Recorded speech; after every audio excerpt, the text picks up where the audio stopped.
glorious day for football here in Cleveland. 61 degrees. A little bit of wind whipping around here on what they like to call the North Coast. You see it there, southwest at 26 miles per hour. Certainly could have some effect in the kicking game. Earlier, the Browns won the toss. They deferred, and the Cardinals will receive. David Johnson set up about 5 yards deep in his end zone. Travis Coons set to kick it away for the Browns. We are underway. Johnson going to bring it out 8 yards deep. Outside the right numbers, and he's tackled shy of the 20. And here comes the NFL's version of CP3. Carson Palmer, through 7 weeks, first in the league in touchdowns, third in passing yards, and fourth in quarterback rating, Chris. He's been protected up front throughout the season. They've reinforced this offensive line with Valdir, Upati, Lyle Sendline's playing great. Jonathan Cooper's been effective. It's helped the run game. They're a juggernaut of an offense. Well, and that juggernaut got stronger this offseason with the signing of Chris Johnson, pressed into duty with the injury early in the season to Andre Ellington. And instead, it's a quick end around. A lot of east and west and very little north and south there for J.J. Nelson. J.J. Nelson's a speedster. You take a look at what St. Louis tried to do last week. Tavon Austin, couple looks where you get that quick end around. Arizona Cardinals trying to take advantage of something they'd seen against this Browns defense. You see the impact players there. Chris Johnson, a league best 5.1 rush yards per carry, and second best in the league, 567. Two tight ends set here. Carson in the shotgun. And the Browns showing blitz straight up the middle. It's a quick strike to Fitzgerald and makes his way near that 30-yard line. It looks like he's just shy of the first down. Dante Whitner on the tackle. And here's a look at that Cleveland defense. Our impact players, Carlos Dansby leads the team in tackles and interceptions. The only player in the NFL with that designation. 54 tackles, 2 interceptions. It's the return of Joe Hayden and Tayshawn Gibson, both back for this one, coming off of injury. Yeah, Tayshawn Gibson's huge for them. He's one of the only safeties that really has the range to go red line to red line across the field. They're really going to gain from having him back in the back end. See the bunch receivers to the left there. Single receiver right. It's Andre Ellington in the backfield now on third down. Hand off to Ellington. And he's met with some contact at the line, but he has enough for the Arizona first down. Upati up front. Sendline doing enough to get push for Ellington just to get that extra yard. Cleveland will bring a lot of pressure in third down situations. They'll bring everyone to the line of scrimmage. They just didn't get the penetration they needed there. So Andre Ellington picks up the first down. And the Cardinals getting going with their ground game. It has helped carry them this year. Chris Johnson in the backfield again, all alone with Carson Palmer under center. Trips left. Handoff goes to Johnson, and he cuts back. Manages to escape. An early grab there by Barkevious Mingo, falls forward for a minimal gain. That's a nice tackle by Barkevious Mingo. This Cleveland defense has been hurt by missed tackles throughout the season. There you get Chris Johnson down on the ground. It's effective, almost a face mask there. Yeah, you see it. It looks like he didn't get his fingers in there though, huh, Chris? Not quite the fingers. That brings up 2nd and 7 from the 33. 3 wide receivers for the Cardinals now. It's Larry Fitzgerald out wide right in single coverage. Joe Hayden. Handoff again to Johnson. Patient. And nowhere to go as he is swallowed up there by Paul Kruger. And so Desmond Bryant, the left end on the tackle. There's Bruce Arians, 26 and 13 as a Cardinals head coach. Remember, had the interim head coaching stint in Indianapolis, so his record as a head coach, 35 and 17 overall, and of course, back-to-back 10-plus win seasons in Arizona here. This is the spot the Browns love to get you in, a 3rd and 5+, 3rd and 8 situation where they can now bring blitz and try to diversify the coverage in the back end. Andre Ellington, the back on the right hip of Palmer from the left hash. Pressure holds up, going up top, left sideline. Hauled in with one hand. It's J.J. Nelson, the rookie out of the University of Alabama, Birmingham. Bruce Arians talked about John Brown maybe being ineffective today and said J.J. Nelson is faster than John Brown. And we talked about it earlier in the show. Carson Palmer will take shots down the field and get big plays in third down situations. Defenses are playing the sticks. He'll go up top. A 38-yard gain into Browns territory. And now 1st and 10 from the Cleveland 30. Chris Johnson in the backfield. Palmer under center. Hand off to Johnson. Nowhere to go. Wrapped up and dropped at the 30. And that's Jamie Meter.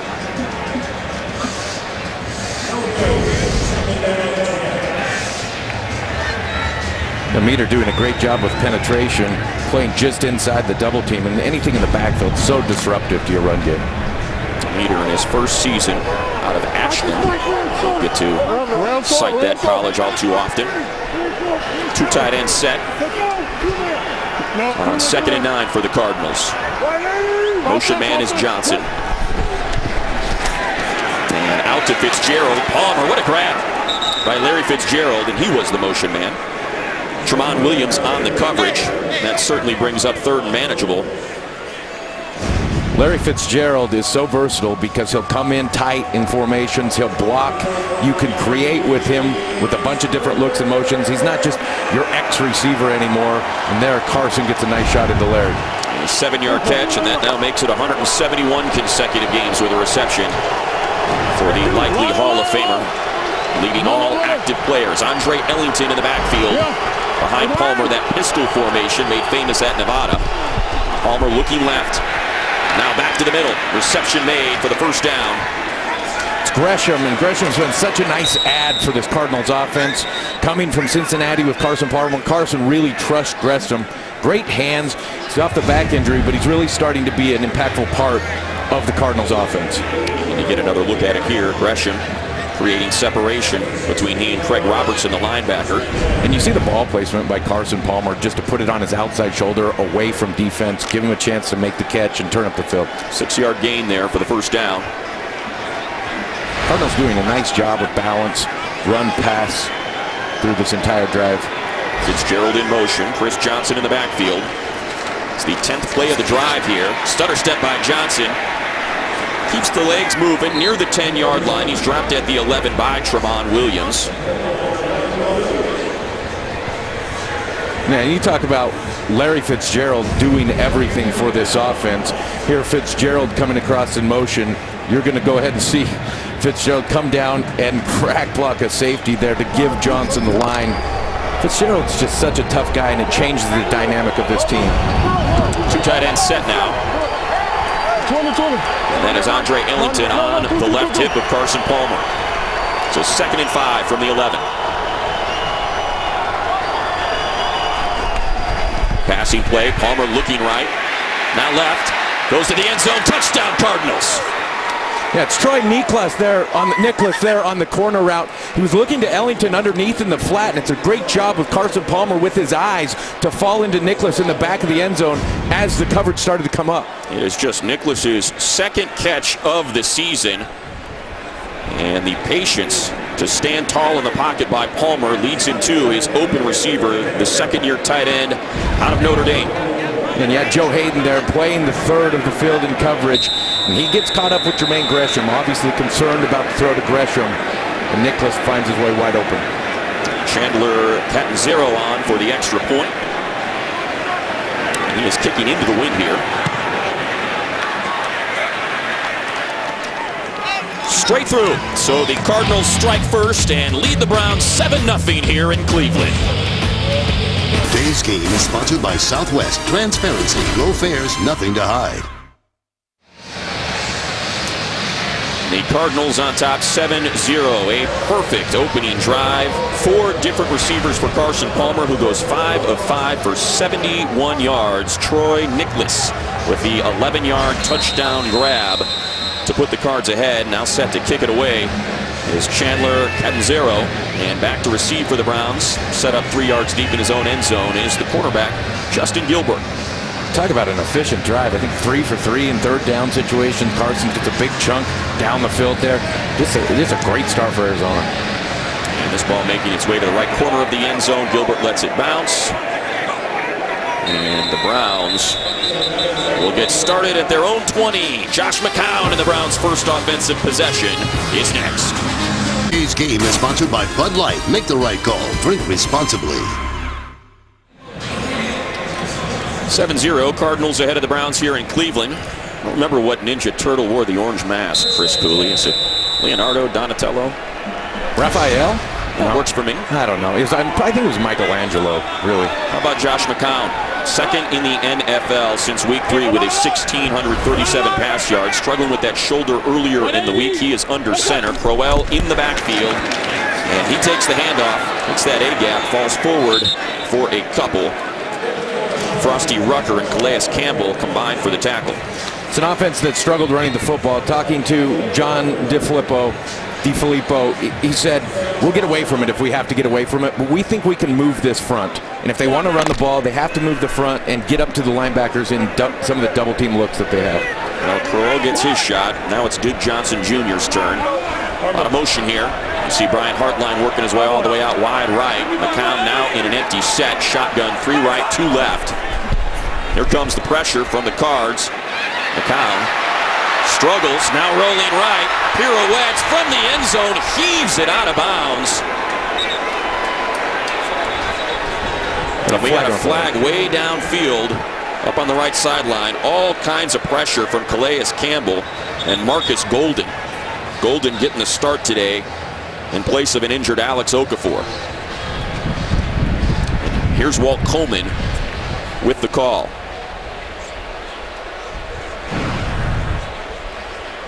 Coleman in his 26th season as an official, his 20th as a referee.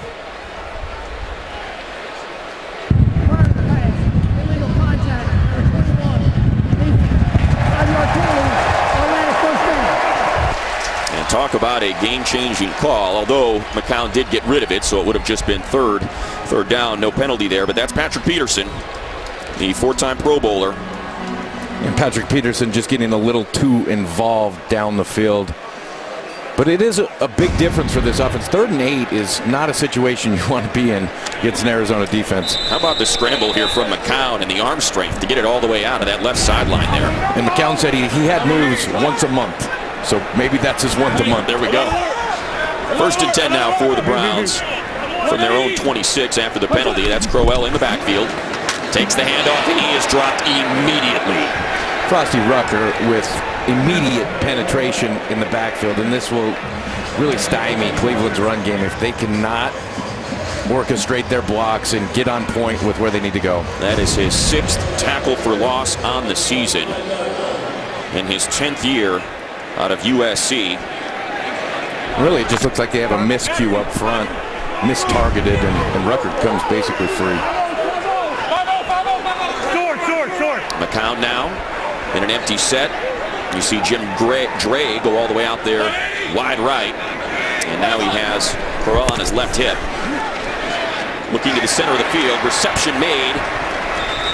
And quickly, let's go to a game break with Mike Hill in Los Angeles. All right, guys, Big Ben's back. His first game in 5 weeks. You know who's happy about that. Antonio Brown, his first touchdown catch since Big Ben's been out. 7-0 Steelers. Matt, Chris, Danielle doing a great job out there, guys.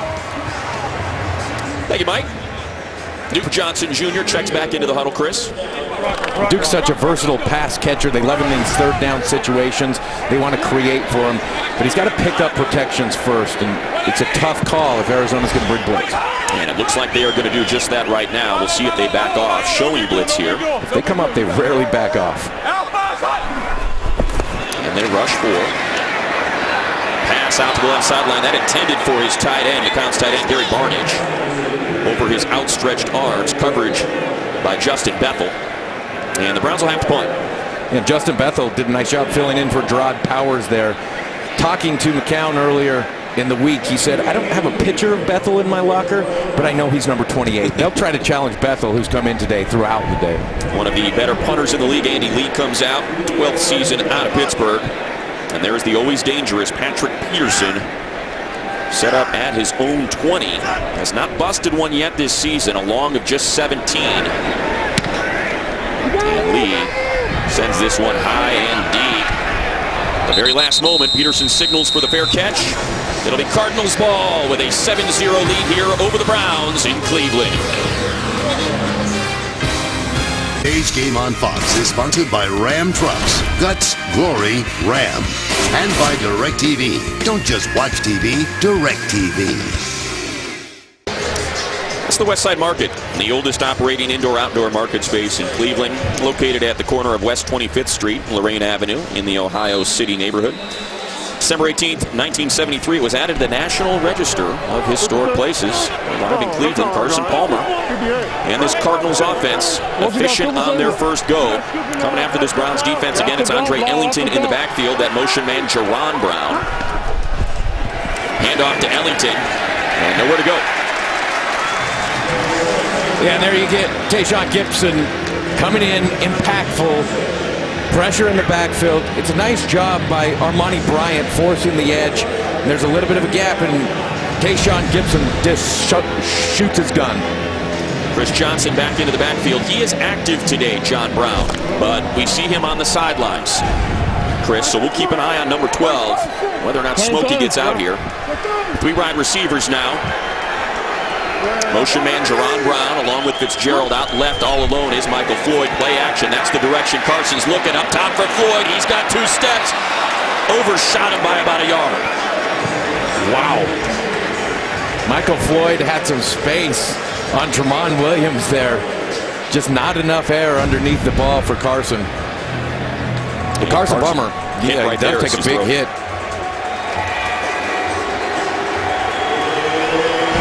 That is Desmond Bryant with the hit there. The first incompletion for Palmer brings up 3rd and 10 from the Arizona 15. Ellington in the backfield. Out left, it's Fitzgerald, Jaron Brown, and Floyd. Carson clapping for the ball, wants it. Play clock down to 0. Did he get it off? They say yes. He goes to the sideline. Floyd, reception made.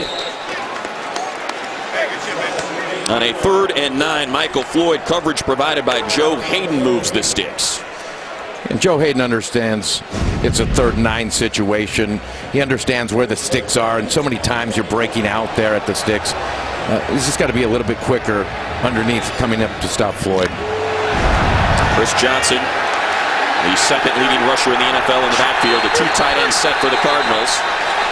And Mike Penn says, flag. I don't think so.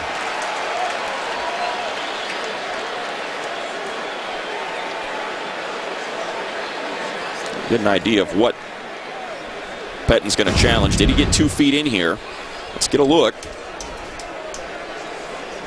And it is that left foot they're looking at, and it looks like there's clearly some Kentucky bluegrass. Challenging the ruling on the field of a completed catch. There's our look there. They'll look at it under the hood. We'll have a decision when we return.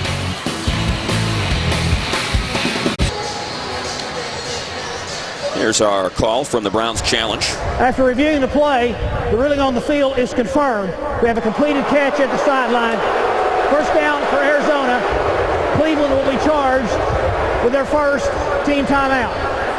Let's get one more look at that. Michael Floyd, it was the left foot in question. And you can see enough blades of grass between he and that white sideline. It is the opposite sideline of where Mike Pettin and the Browns are set up. So tough look for them. So it's an 11-yard catch and a new set of downs for the Cardinals.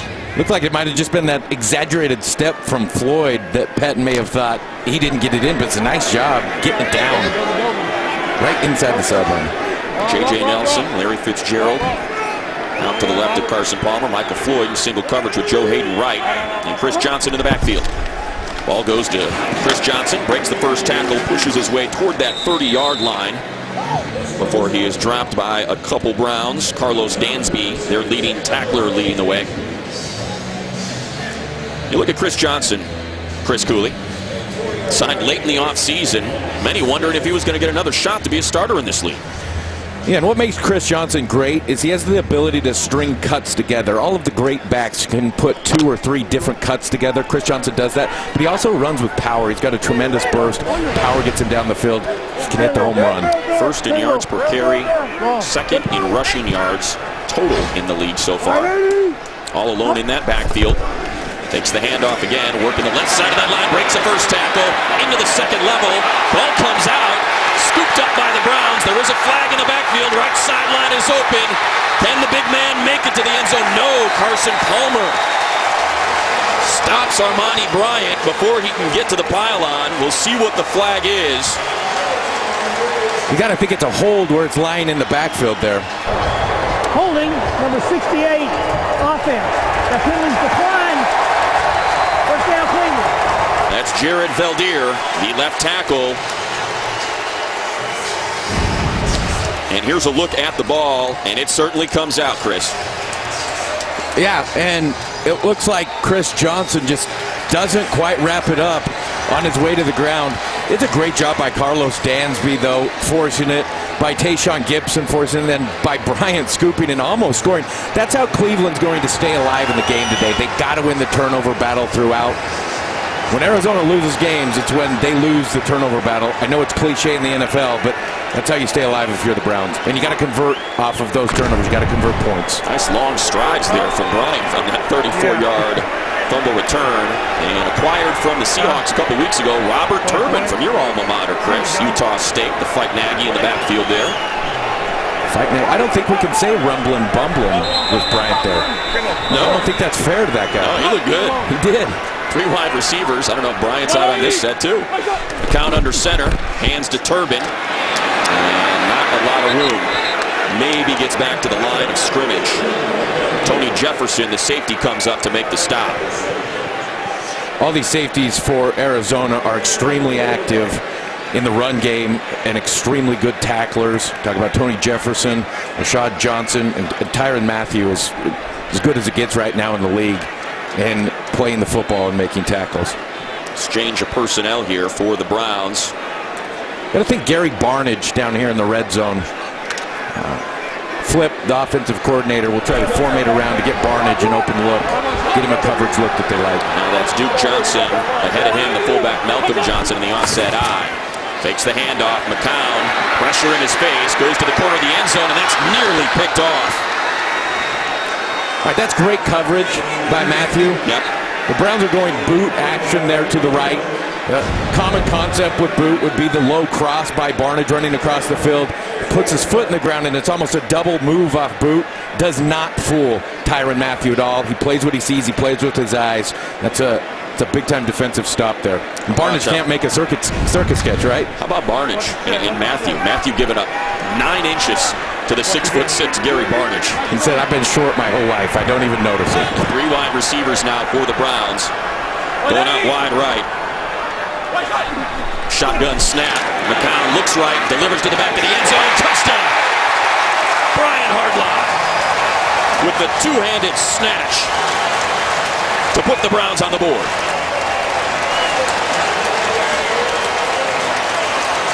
Yeah, great route concept down in the end zone there. You end up having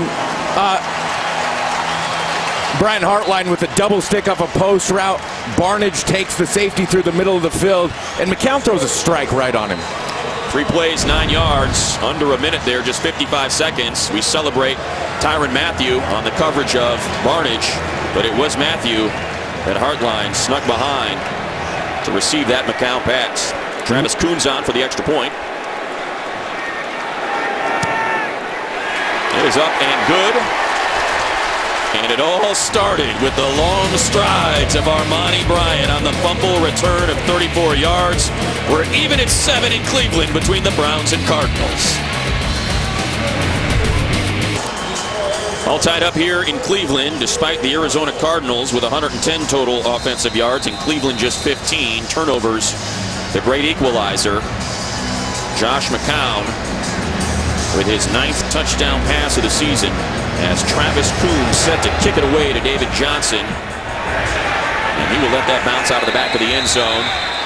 Chris, let's go back to the touchdown and walk us through how the Browns picked on one of the best secondaries in the NFL. Yeah, it's a fairly common red zone play, but you end up having Barnidge here take out the middle of the field. You make sure he clears the middle of the field.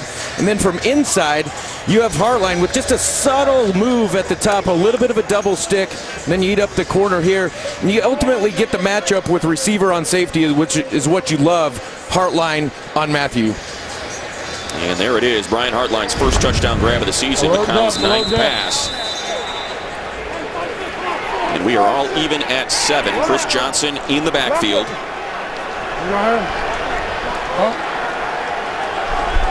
Palmer from the shotgun, looking to the right side, passing.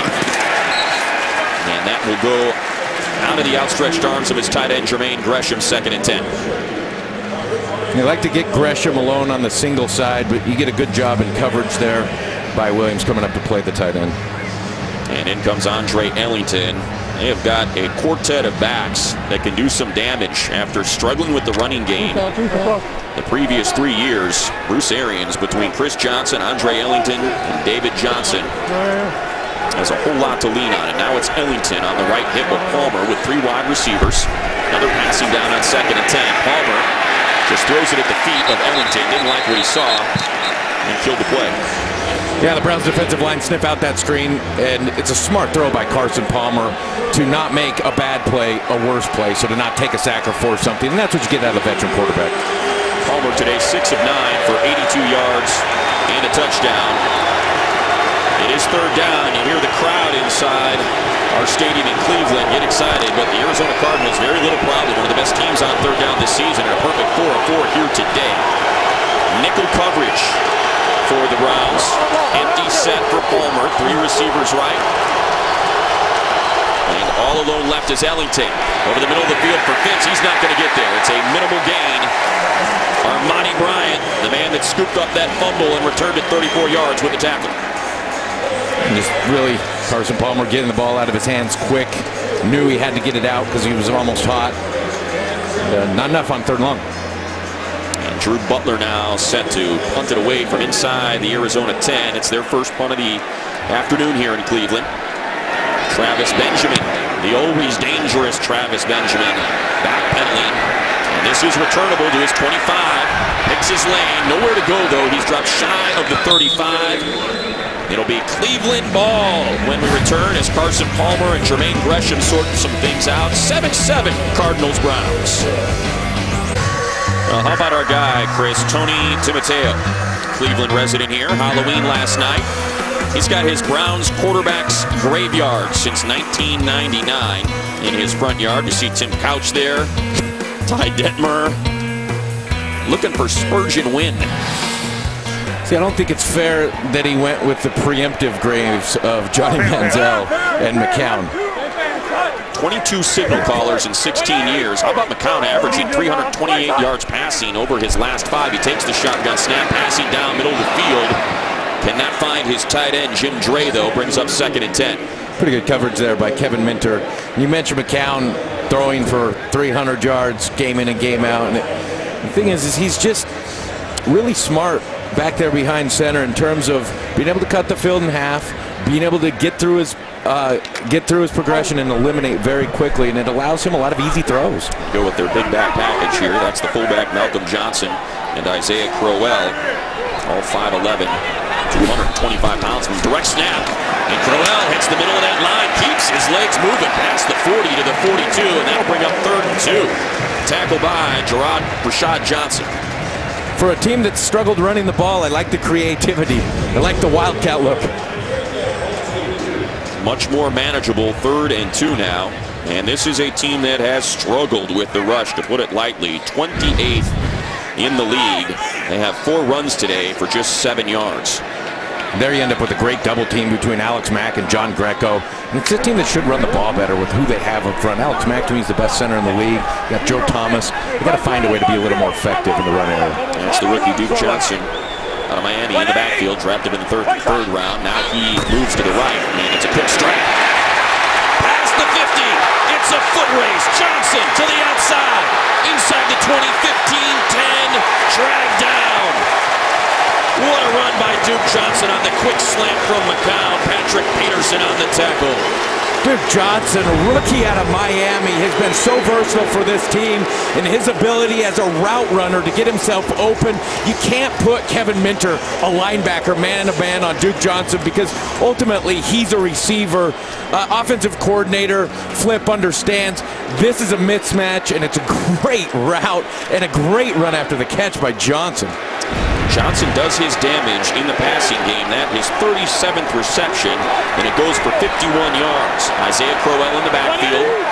The motion man there, it's Barnage. Handoff to Crowell. Hits the center of the line. Keeps the legs moving inside the 5. It'll be 2nd and goal from the 3. And that will take us down to the end of the first quarter. As the clock hits zeros, we'll flip sides of the field. It'll be 2nd and goal for the Browns, looking to take the lead over the Cardinals here in Cleveland. Right now, knotted up 7-7. 7-7 here in Cleveland at the start of the second quarter. It'll be a 2nd and goal for the Browns from the Arizona 3. Their first 2 drives covered just 20 yards, the Browns. 63 on this one, behind a 52-yard pass and catch from McCown to running back Duke Johnson. Great look for Cleveland there. They had on that third down situation, a 2-man, getting Johnson on a linebacker. It's Crowell on the right hip of McCown. 2nd and goal. Takes the handoff. Looking right, pressure comes. He's trying to throw out of the back of the end zone, and he does. It'll be 3rd and goal now. Pressure came from Lamar Woodley. Arizona's defense is so good with their eyes. They're coached to play completely with their eyes and play what they see. They rarely fall for play actions. It's tough to get them with boots. It is a nice job by McCown, though, getting rid of the ball and getting it out of bounds. You saw there they were trying to slide Travis Benjamin across the formation. He just gets undercut. And there's Duke Johnson in the backfield. Ryan Hartline out left, 3 receivers right. You see him bunched there. Gabriel Benjamin. For a back shoulder fade here to Barnage. And it goes to the end zone, touchdown. I'm sorry, what was that, Chris? Gary Barnage can big body a football. They've been working on this back shoulder fade throw. They split him out. The timing between McCown and Barnage, 2 guys who played on the practice squad together in Carolina, is terrific this season. Barnage just has a knack for the football. Tony Jefferson, the safety out of Oklahoma, on the coverage there. I don't know if you and OC Flip got some hand signals going from the booth down to the sideline, but a perfect call from our analyst, Chris Cooley, on that play. Well, and it's getting to the point where you see a big tight end splitting out, and it's really calm to throw that big back shoulder fade to these guys. More teams are doing it. I wish they'd had that kind of play in when I played the game. Point after is good by Coons, and the Browns go up 14-7. How about the World Series? The Royals rally late, and they are just a win away from their first championship in 30 years. Tonight is Game 5, as they said. Edinson Volquez to the mound for an emotional return against Mets starter Matt Harvey. Should be an incredible night in New York, and it all starts tonight after football on Fox. Gary Barnage receives the pass from Josh McCown, his 2nd of the game, 10th of the season. And I tell you, Chris, Barnage had his breakout game against the Raiders, and statistically the Raiders one of the worst tight end defenses in the league. And you think, well, maybe it was the matchup, and all he's done since is catch a touchdown pass in 4 of his last 5 and pile up numbers that rival Rob Gronkowski. And for some more info on Barnage, let's go down to the sidelines and our Danielle Trotta. Danielle. Yeah, Matt, no hard candy on Halloween for Gary Barnage. Went to the dentist this week because last week he lost a tooth when his helmet was ripped off and his face mask hit his mouth. He lost 3/4 of a tooth. It chipped off. He spit it out on the sideline, and the root was hanging out. Amazingly, he said it didn't hurt, but he had to go to the dentist. He has a temporary tooth in, and he just said it's one of those freak incidents. I hope the temporary tooth is a gold-plated with diamond stud in the center of it. You know, flash that smile when you catch that touchdown pass. I don't think it is. No, probably not. Money. I don't think it is. Thank you, Danielle. And Johnson comes out of the end zone, receives that ball at the 2, has a lane in the middle there all the way out to the 25-26-yard line before he is dragged down. And it's Justin Gilbert that makes the special teams tackle. You don't see a lot of kicks that are that returnable. Does a nice job getting out past the 20-yard line. Go back to Barnage for just a second. You're talking about a guy that played behind Jordan Cameron and Greg Olson in his last 2 opportunities. So he's making the most of this opportunity. When you talk to Patton and these guys, he is one of the hardest workers on the team, and he's really earned the job. Perhaps a little bit later in the broadcast, we'll share some numbers with you, and they are eye-popping when it comes to what he's doing at that tight end position. Under center now is Palmer. Handoff. Hits the middle of the line as Johnson spins away from a tackle. Dropped at the 29. Right now, let's get a game break. We check in with Kurt Menefee in Los Angeles. Well, that Eli Manning, Odell Beckham Jr. connection is working. Both those guys from New Orleans and they've hooked up for 2 touchdowns against the Saints. Time the game at 14 in the second quarter. And welcome to the NFL on Fox. Matt, Chris, and Danielle. NFL on Fox, Danielle, for you. Well, thank you, Kurt. We appreciate that. Our first game together here, first broadcast on Fox. We thank them for having us. Motion man there, Larry Fitzgerald. Palmer under center. And the handoff goes to Johnson. Changes direction, dives toward that marker. It'll depend on the spot, but looks like he got past the 35 there after the tackle by Joe Hayden. And they say move the sticks. That's a great cutback, but talk about Larry Fitzgerald. They're on the backside getting Paul Kruger down. And he's sifting across the line of scrimmage. Not a lot of receivers in the league are asked to do this. Not only does he do it, he does it very well. They're opening up a big hole for Johnson on the backside. A surefire Hall of Famer in his 12th season out of Pitt. An 8-time Pro Bowler. And now we have a tackle-eligible A.Q. Shipley out there, Chris. And A.Q. Shipley plays a little bit in the backfield. He's a physical guy. Good lead blocker. Now passing down, blitz is picked up. Carson going for it all. Has Fitzgerald. Dives and cannot haul it in off his fingertips. So Fitzgerald comes off the backside, lead blocks there. They reward him with the deep shot down the field from play action. And Carson now, Money has missed twice. Yep. He had Malcolm Floyd behind the defense, and he's had Larry Fitzgerald behind the defense, and he's missed twice on deep balls. You talk about timing as a quarterback. They didn't get a lot of practice this week, coming off a short week. You probably didn't have him throwing these routes the way we would have wanted to. That was Chris Johnson with a huge block there to pick up that blitz and allow that pass to be attempted on Craig Robertson. And it was Ibrahim Campbell on the coverage of Fitzgerald. Stephon Taylor in the backfield now with Andre Ellington. Shotgun snap, Palmer looking right. And that ball bounces off the hands of Jaron Brown. And it was Tramon Williams on Jaron Brown with the coverage. It's a really instinctual play by Williams there, knowing where Brown's setting down and getting a good break out of the backpedal on the football. 3rd and 10 now. From the Arizona 36, Andre Ellington in the backfield with 3 wide receivers. You see the left tackle, Jared Veldier there, the anchor of their offensive line, signed as a free agent from Oakland a couple years ago. And that has been a big difference in this Cardinals offense. Trips right. And all alone left is Michael Floyd. The motion man there is Nelson. Looking for Floyd. Palmer under pressure. He's dropped. Brad Floyd, dropped by Bryant, who created great pressure and saved the play for the Cleveland defense. And I just get done celebrating that Cardinal offensive line, top 5 in the NFL in preventing sacks, I should say. Look at that route by Malcolm Floyd, absolutely turning around Joe Hayden, and that's a tough ask.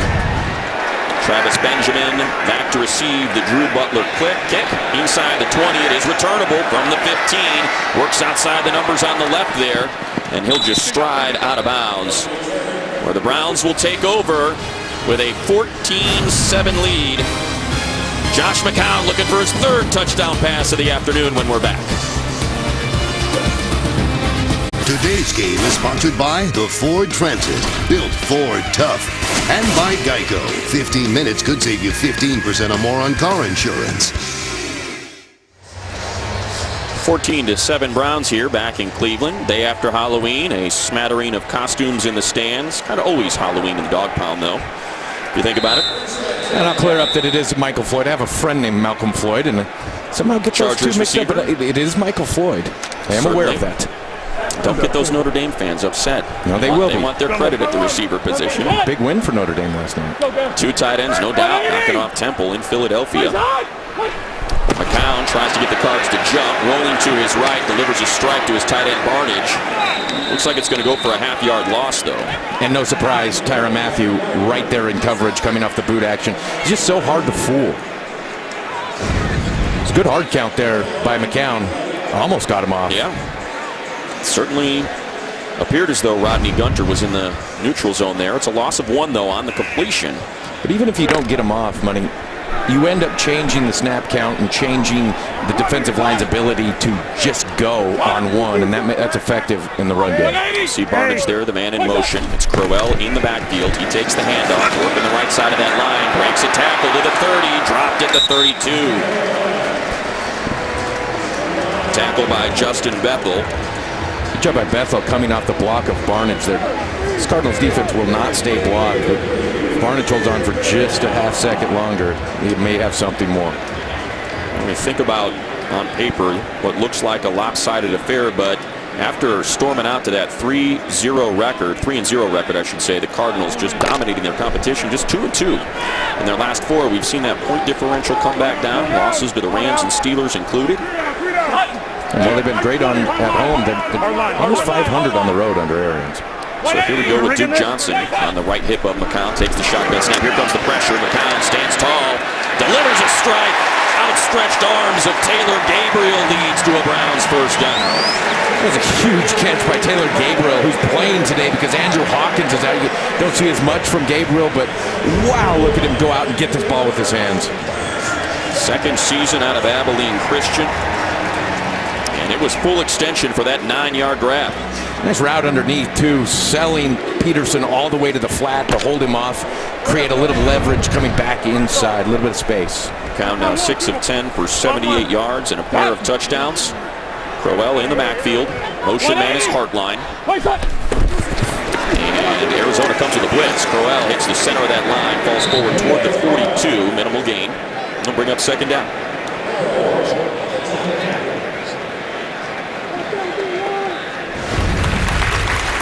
See, trying everything they can do to get this run game going. You saw Wildcat there. You see reverse action in the backfield.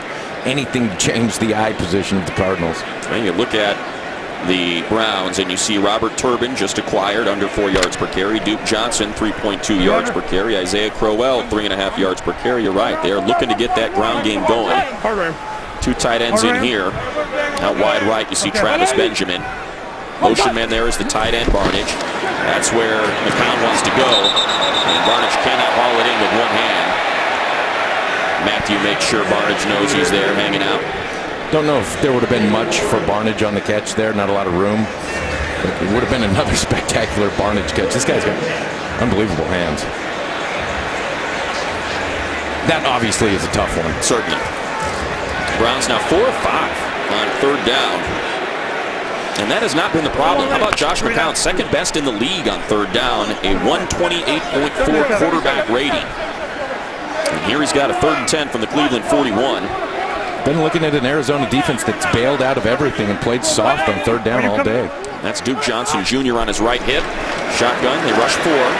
McCown stands tall, center of the field. Barnage goes down to his knees. We'll wait for the signal. They say yes. Into Cardinal territory. You just got done talking about the soft hands of Gary Barnage, Chris. Yeah, and Gary Barnage does such a nice job here of finding a little bit of a hole, just a lane in this soft zone defense to give McCown a throw. 13-yard grab from Barnage.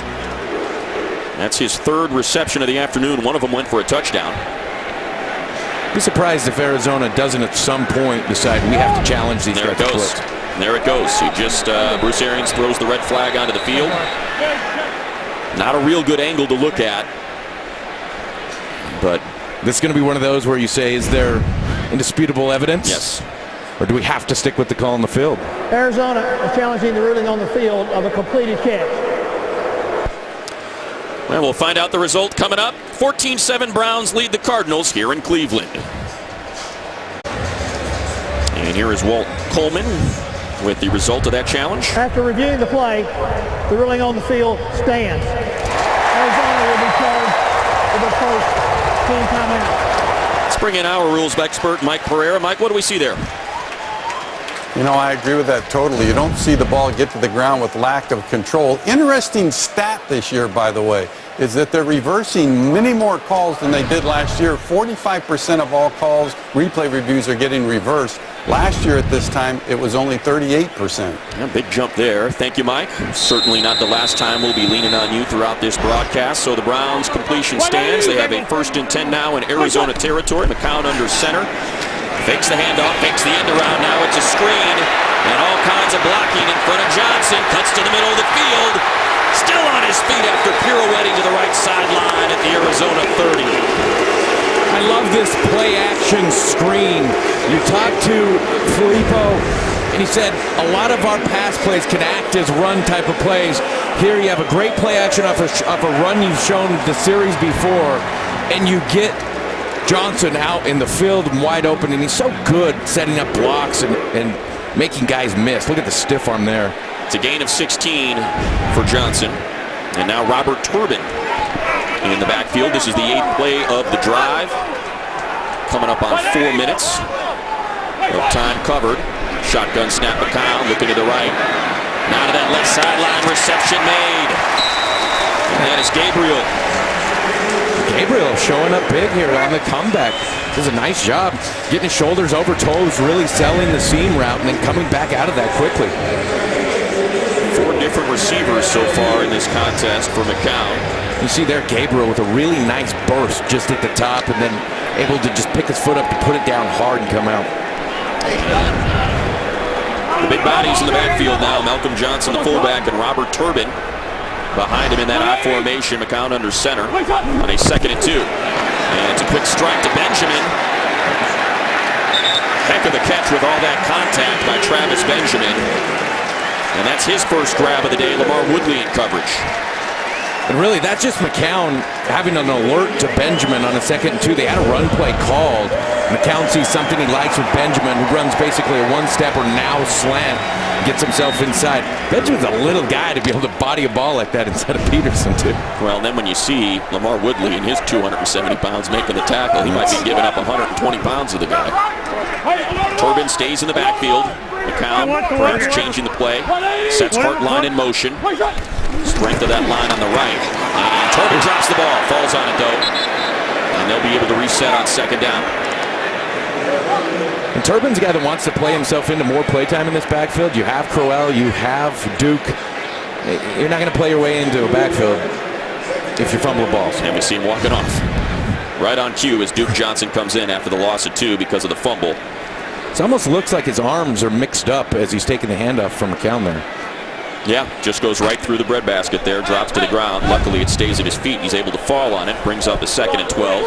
2 tight ends for the Browns. You see Benjamin and Hartline outright, the 2 tight ends. Dre and Barnage left, and now Duke Johnson joins him. Empty set. McCown looking right, now left, all kinds of time as he works his way left. He's going to hold on to it. He's got a whole lot of room inside the 10. He slides down and is hammered. Here comes the flag. And some words from McCown to those Arizona defenders after they take a shot when he goes to the ground. Kevin Minter going to be guilty. Personal foul, number 51, defense. Pass to the goal. First down. Well, first of all, if McCown's able to hold that for 1 more second, he might have a touchdown to Duke Johnson. But then he's sneaky athletic as he gets out of the backfield. He can make guys miss and get the yardage. You just can't, as Minter, you know you can't make this play. Yep. He's sliding. They're going to call it 100% of the time. That's a boneheaded play. Minter, a rough game last week as well. And how about McCown? Not often cited as an athlete or somebody that can make plays with his legs, but he has 6 first down rushes coming into this game today, and that a 7th. Well, I don't think he wants to have 8 because I'm sure that hit didn't feel very good on his sore shoulder and ribs. Cleveland leading 14-7 now with a 1st and goal. The play clock comes down to 0, so they'll take a timeout. Mike Pettin and staff, their 2nd of the first half here.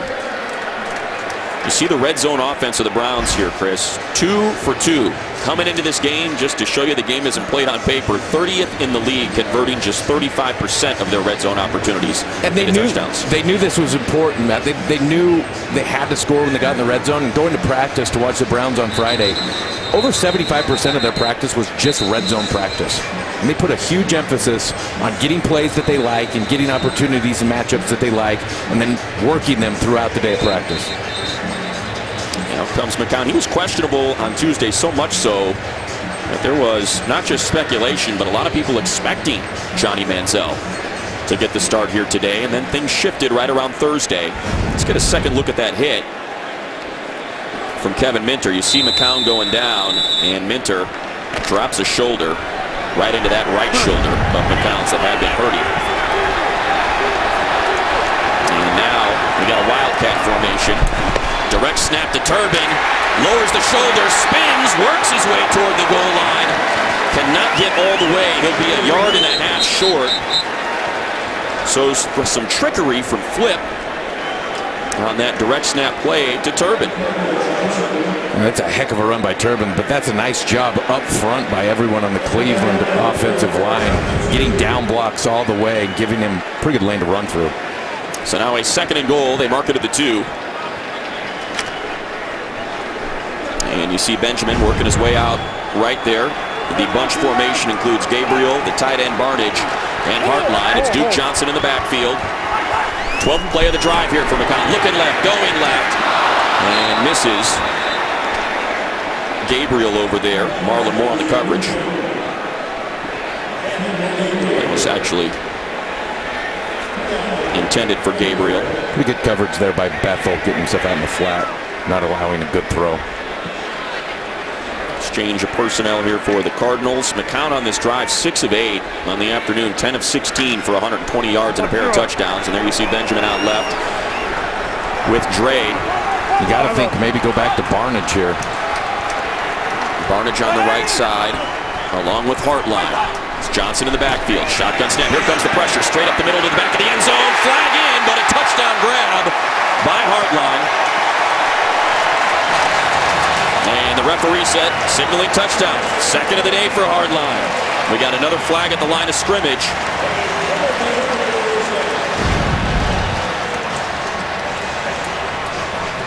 You see the move here. Hartline gets inside his defender again.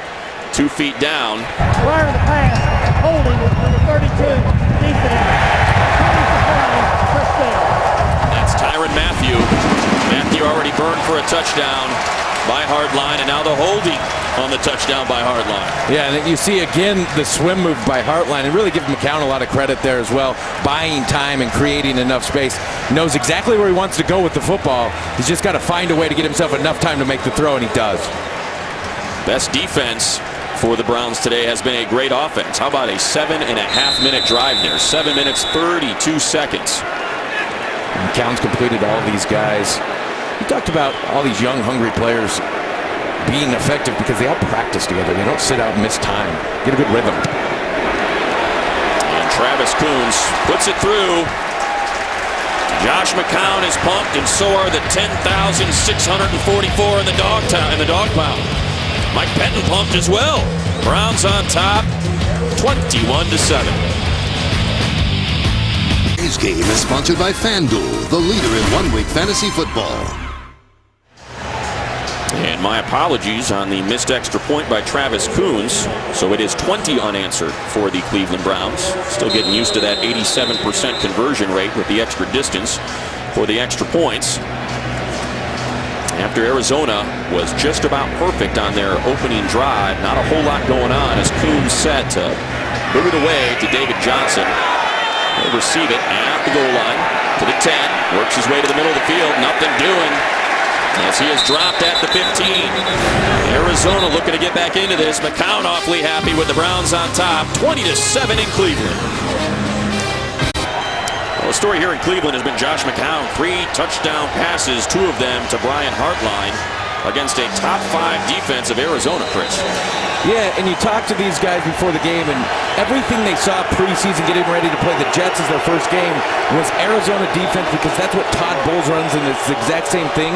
They've had a lot of looks at this defense and time to get ready to play them. Well, Arizona looking to get back into this with Carson Palmer under center, handoff to Chris Johnson, and he is spun around at the line of scrimmage, pushes himself backward toward that 23-yard line for a pickup of a couple.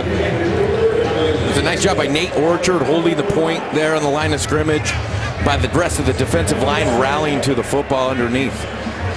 Orchard, the rookie out of Utah, drafted in the 2nd round. One of the NCAA sack leaders last year for Kyle Whittingham's Utes. 2 Utes there on the end. Paul Kruger, another Ute there. Our Utah State analyst, keeping an eye on the fellow in-state football players. Palmer fakes the handoff, steps up in the pocket, climbing that ladder, reception made. It's J.J. Nelson out to the 39. Who would have thought J.J. Nelson would have had the impact that he's had so far today? I guess with John Brown out, he's getting opportunity, and he's making the most of it.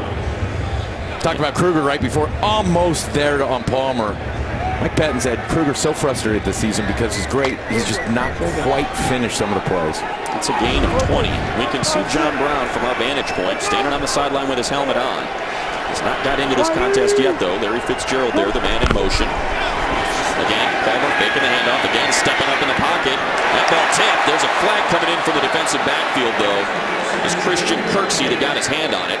Yeah, it's going to be on Tyshawn Gibson. Looks like man-to-man against Larry Fitzgerald. Larry sells a route across the middle of the field, and as he comes out, just gets grabbed around the waist. Prior to the pass, illegal contact, number 36, defense. 5-yard penalty, automatic first down. Make that Quan Williams who's checking Larry Fitzgerald. K1 in his second season out of Pitt. That's the first penalty, by the way, for the Browns. So, move the ball 5 yards. New set of downs for the Cardinals here. They've asked K1 to do a lot with Hayden being out and some of these guys being out, and they really looking for him to step up this year. Nickel defense here for the Browns. 3:30 left in the first half. And it's Chris Johnson all alone in the backfield. Palmer under center, hands to Johnson. Trying to work his way to the left side of the line. Again, nowhere to go as he's wrapped up by K1 Williams, atoning for that illegal hold. You're starting to see a 2-5 team feel alive now. You see gang tackling. You see a defense that's flying around. This is not the spot that the Arizona Cardinals wanted to be in. And we mentioned John Brown. There he is. He was cleared to play today. He's dealing with a hamstring injury. Earlier in the week, they said likely that he sits this one out, but he's active. And J.J. Nelson filling that void with all that speed. Empty set now for Carson Palmer in the shotgun. Fitzgerald and Floyd left. Points to the blitz, and here it comes. They rush 4, actually. And not ready for it out of his break is J.J. Nelson. And while the speed is there, Chris, what do you see there? That's what happens when you get a young guy in the game. They had 2 blitz off Carson Palmer's right side. He's looking immediately to J.J. Nelson. You could see J.J. Nelson is taking a bunch of time running a route where maybe you got to have an internal clock go off, or maybe there's a hot route. And after the play, Carson Palmer, frustrated, hands at his side, saying, "Come on, man."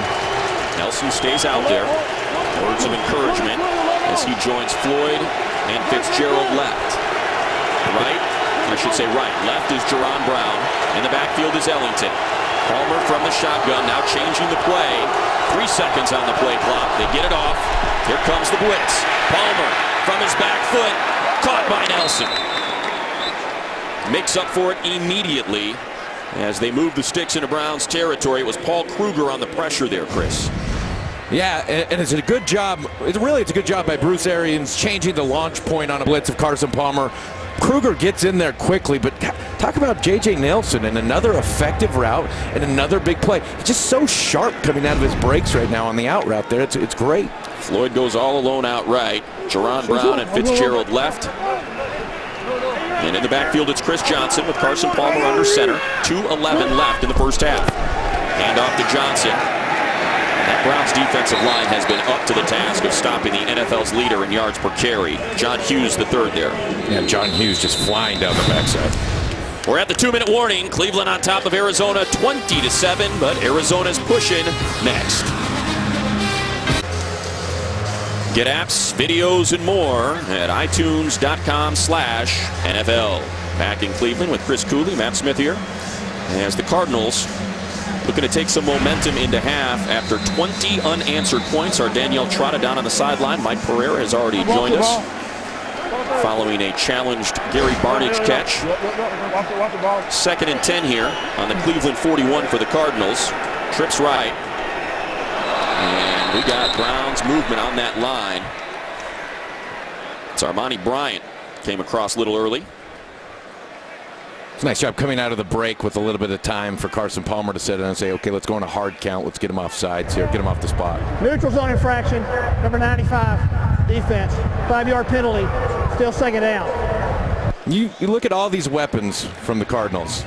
Fitzgerald, Michael Floyd, Gresham, Chris Johnson. You wouldn't think J.J. Nelson would have 70 yards and be leading. How about that as a receiver? Nice job coming in for John Brown today. Chris Johnson on the left hip there of Palmer. Now a 2nd and 5 after the offsides penalty. Passing down, Palmer Looking for it all. Instead, tucks it. And he just gets rid of it. We'll see if they call that a fumble. They say incomplete pass.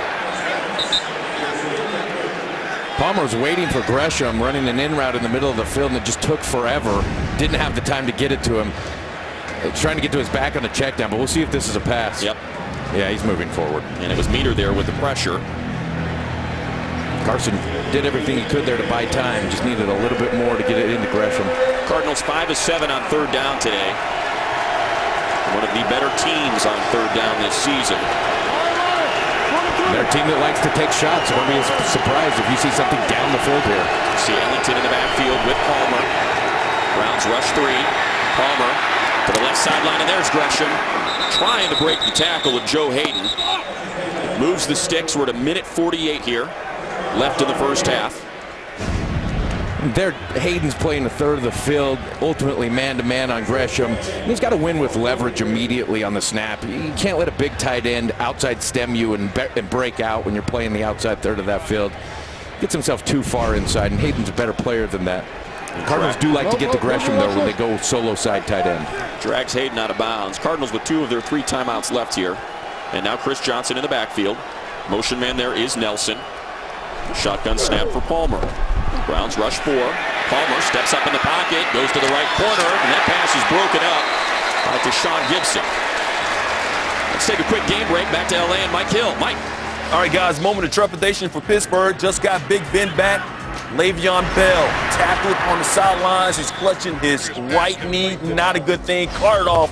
Could be a big blow for Steeler Nation. It is 7-6 Steelers in the second. Certainly don't like to see that. The straw that stirs the drink of that offense in Pittsburgh. Think about the impact of Gibson coming back, though. That's coaching clinic tape right there, coming out of a break, getting his hand in front. 2nd and 10 now for the Cardinals. All alone. Palmer takes the shotgun snap, and it's a quick strike to Fitzgerald inside the 10. First down, Arizona. Did he lose the ball? The Browns say he did.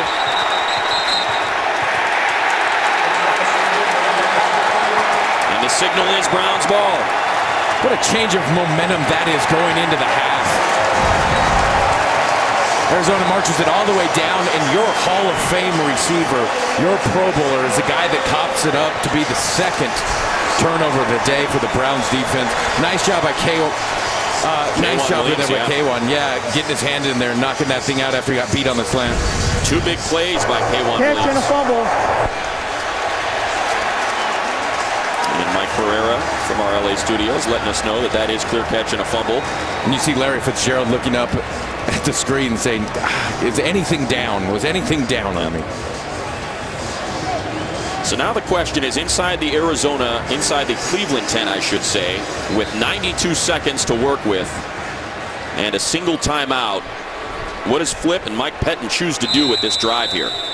Yeah, ultimately, they're not going to take anything down the field. You're probably going to get a couple run plays, see if you can get yourself out, maybe a first down. But you don't want to give Arizona any extra opportunity. 2 fumbles for the Cardinals, one by Chris Johnson, and now that one by Larry Fitzgerald. They are in a 13-point hole here in Cleveland.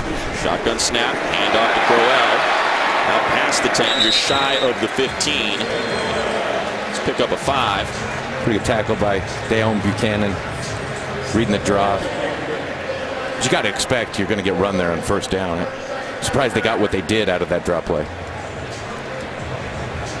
And let's get a look at what's coming up at halftime with Kurt Menefee and the Visa halftime report. Coming up on the Visa halftime, Big Ben makes his return against the undefeated Bengals. The Lions look lousy in London, and Keenan Allen looks to provide a bolt of energy to the Chargers offense. We'll see you at the half. 1:26 on the clock here in the first half in Cleveland. A turnover by Larry Fitzgerald inside the Browns 10. It looked like the Cardinals might take some momentum into the half. Instead, the Browns with the ball on a 2nd and 5 from their own 13, and they will receive the kick to start the second half. Cardinals will call timeout after this play. They do have 2 timeouts. Hand off to Crowell. Nowhere to go as he stopped at the line of scrimmage. Maybe got back. Could be a loss of 1. Arizona with 2 timeouts going into that drive, so they'll use their 2nd and final timeout. 3rd and final team timeout. Yep, third and final one Arizona. there. 30-second timeout. Here's a look at what the Browns have been able to do today, Chris. Yeah, Hartline getting inside Matthew there for a touchdown. Now Barnidge with the back shoulder fade. Does a nice job subtly with his hands inside 5 to press off Jefferson and go up and get the football. And then McCown buying time to get back to Hartline, again, who utilizes a swim move to get underneath on the in route. So after the loss of 1 here, the Browns with a 3rd and 6. Arizona has no more timeouts. Do you want to rip 40 seconds off this clock, or do you try to move the sticks here with a passing play? I think it's an opportunity where if you have something you know you like, you maybe go with the passing play. If not, you probably have McCown check it down a run. It's likely a run play here. It's Turbin in the backfield, motion man Hartline. And the handoff does go to Turbin. He lowers his shoulder, goes nowhere though. As you see Dayon Buchanan make the stop. Crowd doesn't like it. They should like it because it was the right move there. You also see Campbell on the stop there. We haven't mentioned him today. He's one of the impact players for the Arizona Cardinals, and this offensive line has done a nice job neutralizing Campbell back throughout the entire first half. When you look at who's going to receive this punt, and that certainly is cause for concern. Patrick Peterson, one of the best in the league, although this season has not managed to break one yet, a long of just 17. So Cleveland's just going to take a timeout. Yep. A lot of times teams will come out and show their punt formation just so they see if they're going to get a rush or what they're going to have lined up against them. They don't here.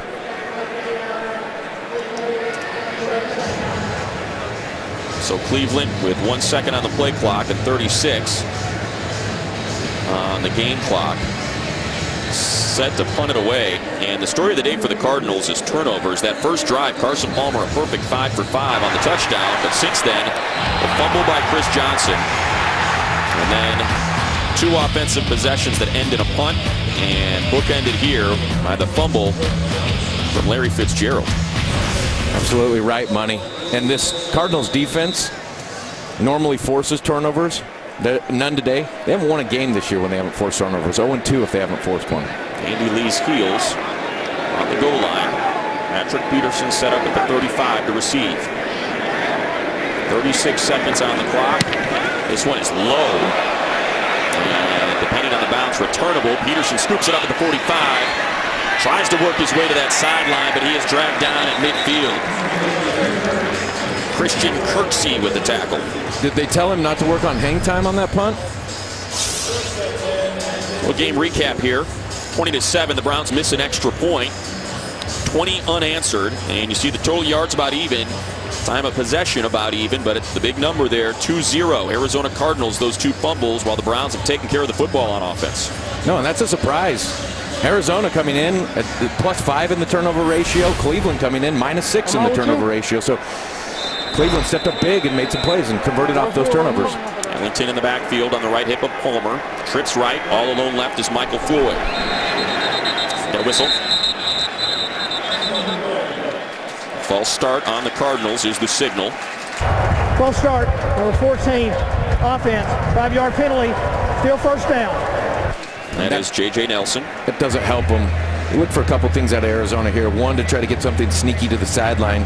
You maybe sneak the back out of the backfield and try to get him out of bounds immediately after the catch. Or 2, maybe they take a shot to the middle of the field and try to spike it just into field goal range. The Browns in their dime package. Outright, it's Nelson, Jerron Brown, and Larry Fitzgerald again. Floyd all alone left. He's checked by Joe Hayden. Palmer looking for Floyd. Receives the pass and manages to get out of bounds. Again, you have Joe Hayden there in coverage. He loses immediately off Floyd's quick double stick at the line of scrimmage. And then you just got to expect that he's going to break out to the sideline there if you're Hayden. That's a 27-yard gain. I'm surprised they had him up pressing Floyd there. Michael Floyd, really good at getting out the press. Maybe play him a little softer. And now certainly in Chandler Catanzaro field goal range. Inside the 30 at the 27. Hasn't been as deadly this year as the past couple. Missed a few this year. They'd like to get him closer. 19 seconds on the clock, 3 on the play clock. Palmer takes the snap. Over the middle of the field, that's Fitzgerald, and now we're inside 15 seconds. Cardinals rushing to the line to get that spike to kill the clock. And they do. So with 7 seconds on the clock, and 0 timeouts, probably not enough, Chris? Probably not enough time to take a shot at the end zone.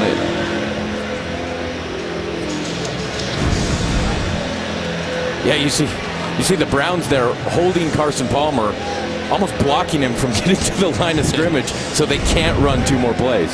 And that is Stanford's Johnson Batamosi. That's a smart play defensively for the Browns. Stanford guy, right? Save you 2 seconds, maybe? And Arizona offensively will take a shot. Yep. 7 seconds, no timeouts. Down to 6 seconds on the play clock. We got a flag. Palmer to the end zone. Grabbed by Michael Floyd, and another flag in the end zone. The clock has 2 seconds on it.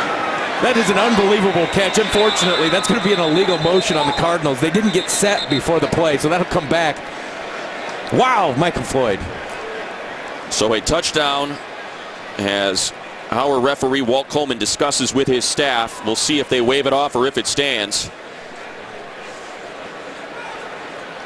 We have fouls on both teams.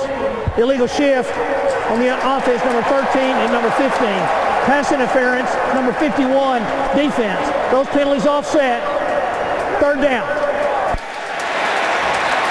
And here's a look at that illegal shift. And Jerron Brown just doesn't get himself set as Floyd's coming over. Somewhat of a miscue coming out of the huddle. Yep. There, Matt. That's a risky call by Arians, though. Anything there happens, you don't get those 2 seconds. Well, even though they don't get 7 or 6, considering we've already had a missed extra point here today, a field goal by Catanzaro at least puts points on the board with under 35 seconds. Makes it a 2-score game. Yep. Unfortunately nullifies that beautiful catch from Michael Floyd, the illegal shift. From 37. This one is good. Yep. This one is good. And that is the end of the first half. The Cleveland Browns on top of the Arizona Cardinals, 20-10. Fox NFL Sunday will continue with the Visa halftime report after this. Segment is brought to you by Nissan.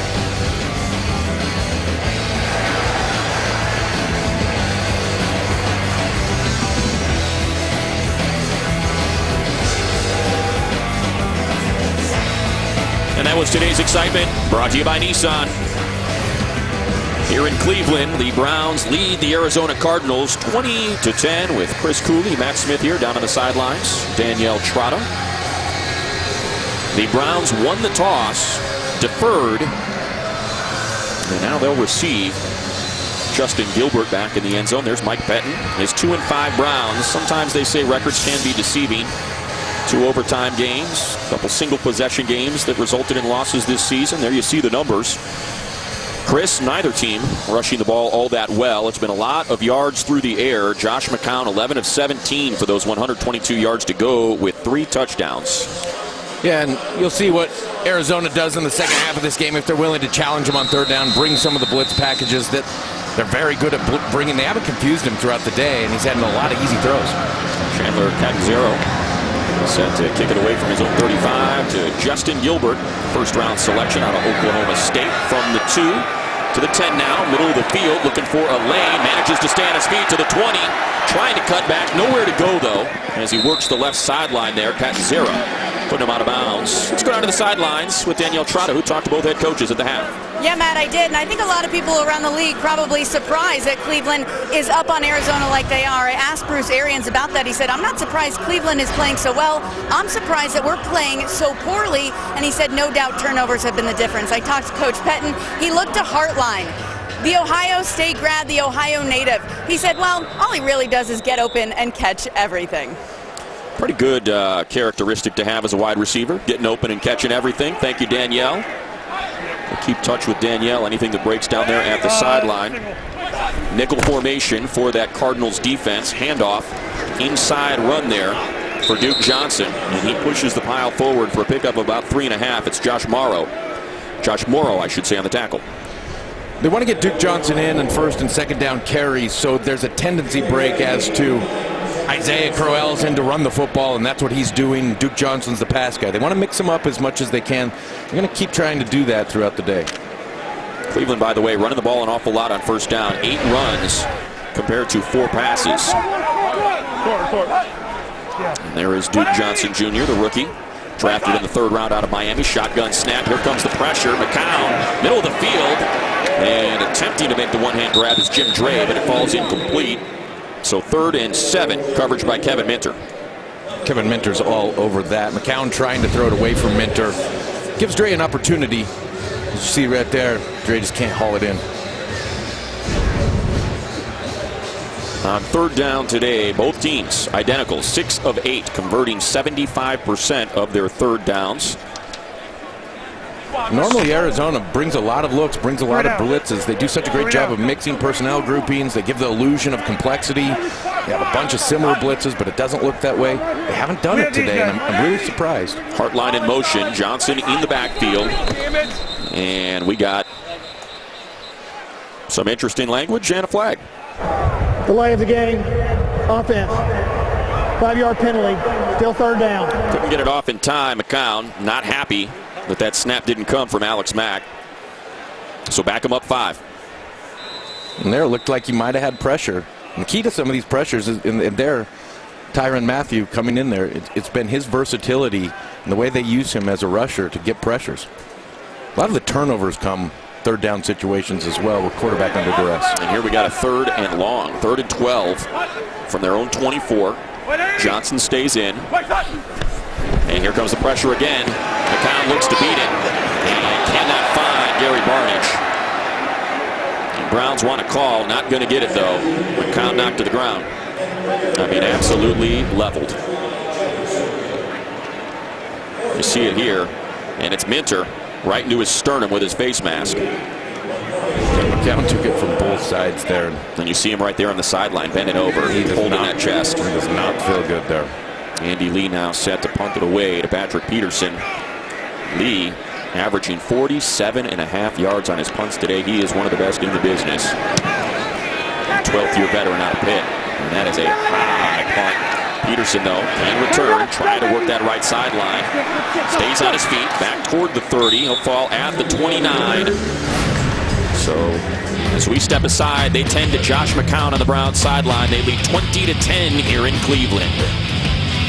Today's game is sponsored by Southwest. Transparency, low fares, nothing to hide. By Burger King, introducing new Buffalo chicken fries, a better way to Buffalo. By Chevrolet, find new roads. And by Geico, 15 minutes could save you 15% or more on car insurance. The Rock and Roll Hall of Fame and Museum just right up the road here, North Shore Harbor in Cleveland. Artists, producers, engineers, others who have in some major way influenced the music industry. It's Cardinals ball, Carson Palmer under center. Cardinals trailing 20-10. Handoff to Johnson. And wrapped up immediately, pushes the pile forward for a yard gain. It'll be 2nd and 9. And how about Johnny Manziel while we were in break, taking snaps from Alex Mack, Chris? Yeah, Manziel looks like getting ready to go, but we'll see what happens. Didn't reach for his helmet, but everything's gone right today for the Browns. This would be finally something that would go in the Cardinals' favor if McCown goes out of the game. And now we speculate as to if Josh McCown is explaining to Johnny Manziel what he's to do on that Microsoft Surface, or if Manziel just keeping an eye on what McCown's going to do. Under center, Palmer fakes the handoff. Gets to the middle of the field. Larry Fitzgerald with the reception, and he's pushed back. Forward progress, though, will have him a yard shy of the 1st down marker. Tackled by Dante Whitner. Let's get a quick game break back in L.A. with Mike Hill. Mike. Got an offensive explosion in New Orleans. Giants and Saints. Eli Manning looking for his guy, and you know who his guy is. Odell Beckham Jr. OBJ with his 3rd touchdown catch of the game. It is tied at 28. They just started the 3rd quarter, guys. Matt, Chris, back to you. 28 at the start of the 3rd quarter. Was half expecting Odell Beckham Jr. to catch that with his knees. A lot of dancing from Odell today. Motion man was Nicholas there. Hands off. Hits the hole, does Johnson. We'll see if he makes it. It'll depend on the spot. Dante Whitner was there again. Spot on play by Whitner. This is a defense that relies on their secondary and safeties coming up to force the run, but it is going to be a 1st down, it looks like. And Walt Coleman signaling to move the sticks. So new set of downs here for Arizona. That makes it 7 of 9 on 3rd down for the Cardinals. And if you're Arizona today, Matt, halftime adjustments have to be sold onto the football. It's really the only thing that stopped him so far. Well, Chris Johnson came in averaging 5.1 yards per carry, just 3.5 per rush today. Now Palmer looking to that right sideline, and Michael Floyd, who's got a step, reception made. Can he stay on his feet? He does. And they say he did not go out of bounds. Touchdown, Cardinals. Michael Floyd is one of the best in the business at big plays. He averages 17.5 yards a catch. And he's challenged Joe Hayden throughout the day. You see there, just on a 9 route, just a go route, that Carson Palmer throws a perfect ball. And Michael Floyd walks into the end zone. See if he stepped. Nope, staying right there. And I'll tell you, you mentioned the big plays, Chris. That is his 16th touchdown in his 4+ seasons of 30+ yards. The big play, and Michael Floyd, no strangers to one another. As Chandler Catanzaro comes on to attempt the extra point. It's a 60-yard play from Palmer to Floyd.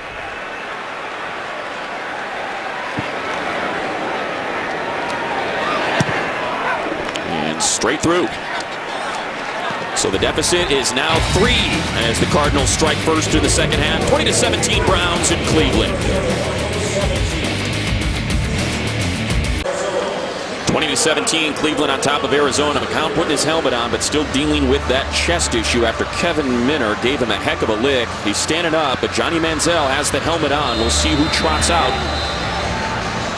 when the huddle forms following the kickoff from Chandler Catanzaro. Justin Gilbert deep in his own end zone. Set to receive. It's been a game of runs. Cleveland went on one 20-0. And now Arizona Cardinals as Gilbert takes a knee with 10 unanswered.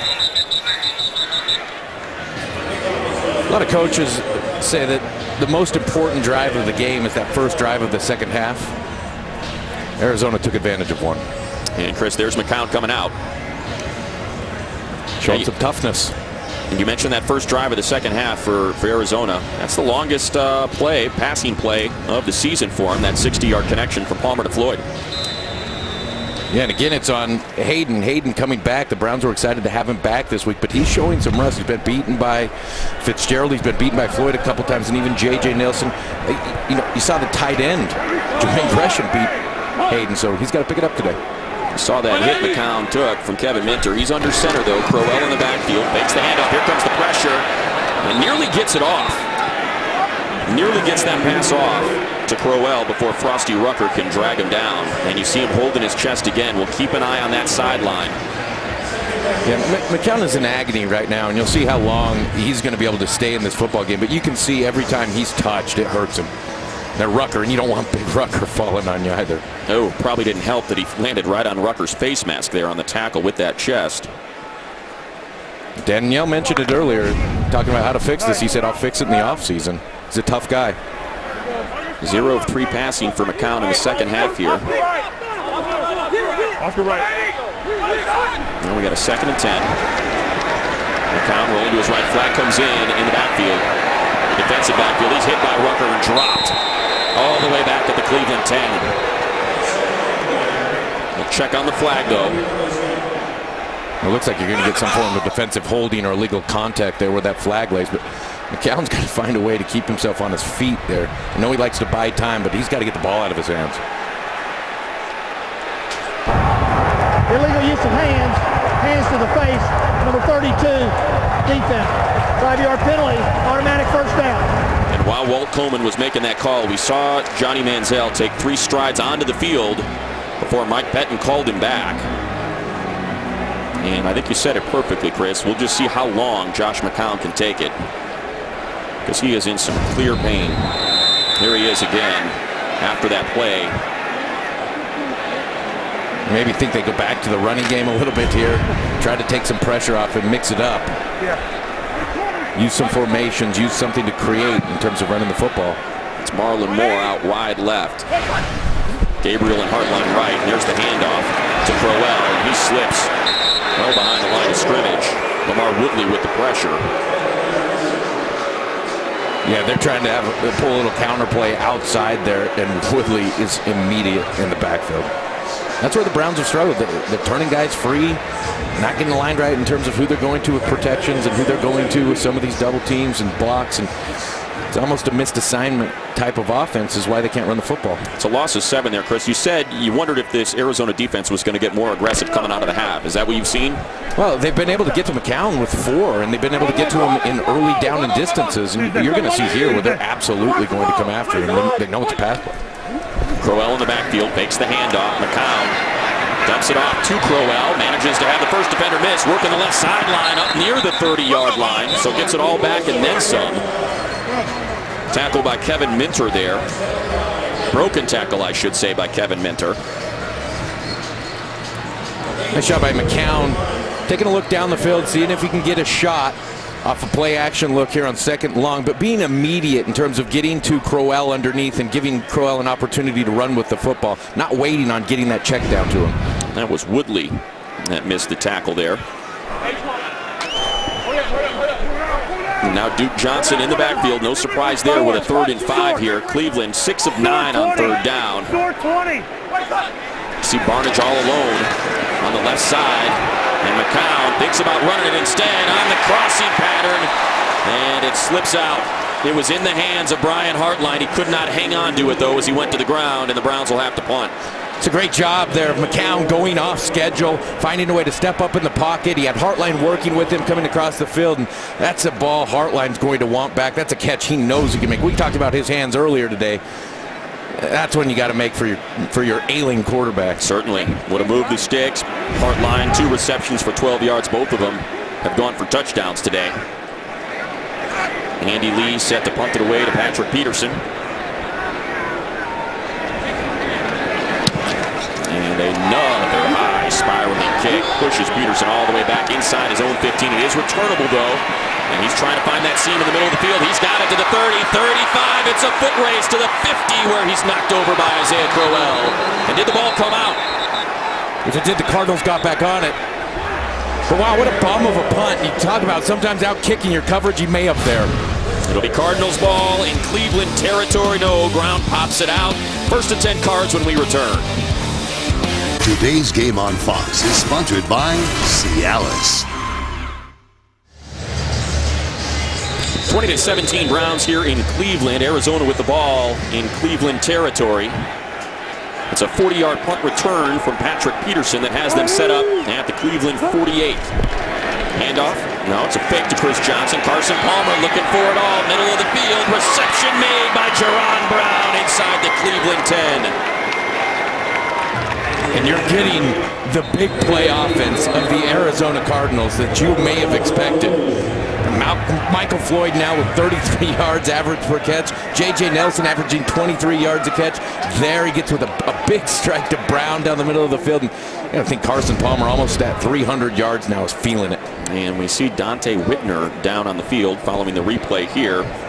Coverage there from Tramon Williams, and that's the Whitner hit. You can see it right there. It's a 39-yard reception for Jerron Brown.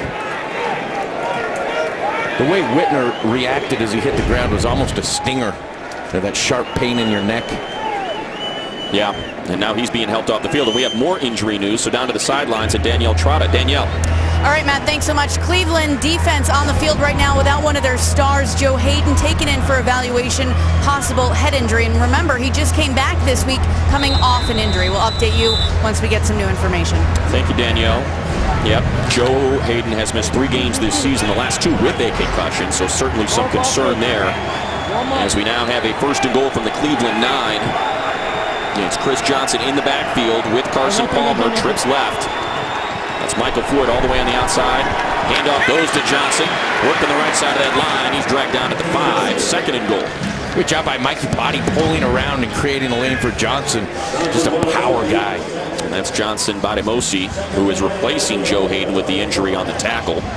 Talk about a Cleveland secondary that really can't afford injuries against this Arizona offense. They're so talented. You're excited to get your guys back, but now you're short 2 of them in the second half.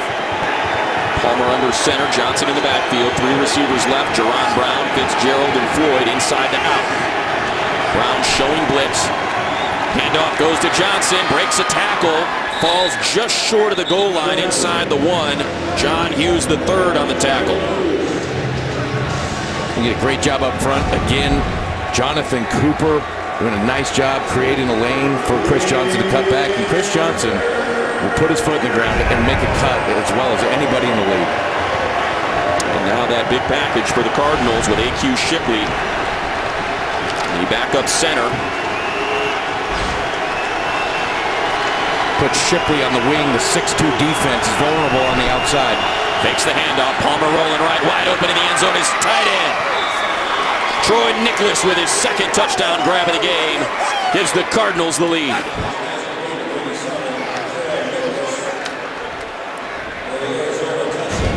I like the mix-up from Carson Palmer in this Arizona offense. You run it twice in a row down the red zone. You get on the 1 yard line, and everybody thinks you're going to run the football. Nicholas wide open, easy play. Yeah, and you think about that secondary, down Joe Hayden, down Dante Whitner, Ibrahim Campbell out there. So perhaps a little bit of confusion in the secondary as well, Chris. Yeah, and you really rely on your linebackers underneath there. You rely on them to be smart with their eyes, and they get fooled in the backfield. You see for Cleveland, you got a guy, Craig Robertson, stepping up way too early. And that extra point is good, so the Cardinals take the lead on the Troy Nicholas touchdown. Cleveland ball when we return.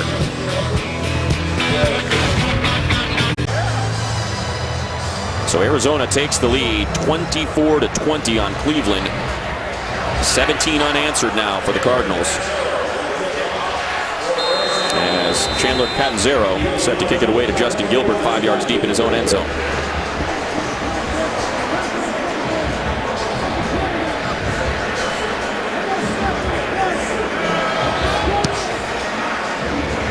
And working his way to his left is Gilbert. A yard deep, and he'll take the safe play, and the Browns will begin the drive. How about that touchdown drive by the Cardinals here, and this play with Nicholas, Chris? Yeah, this is a touchdown that set off a couple really good runs down in the red zone, so now you get into this play action look. You're going to fool Jonathan Cooper, who has his eyes in the backfield. Nicholas chipping here on the end and then just releasing to the corner. There's no one to cover, but you see Cooper, who's got to play this to the only receiver on his side. And there he is, all the way to the middle of the field in no man's land. Coming into this game, Troy Nicholas with just a single reception for 13 yards. And today, 2 of them have gone for touchdowns.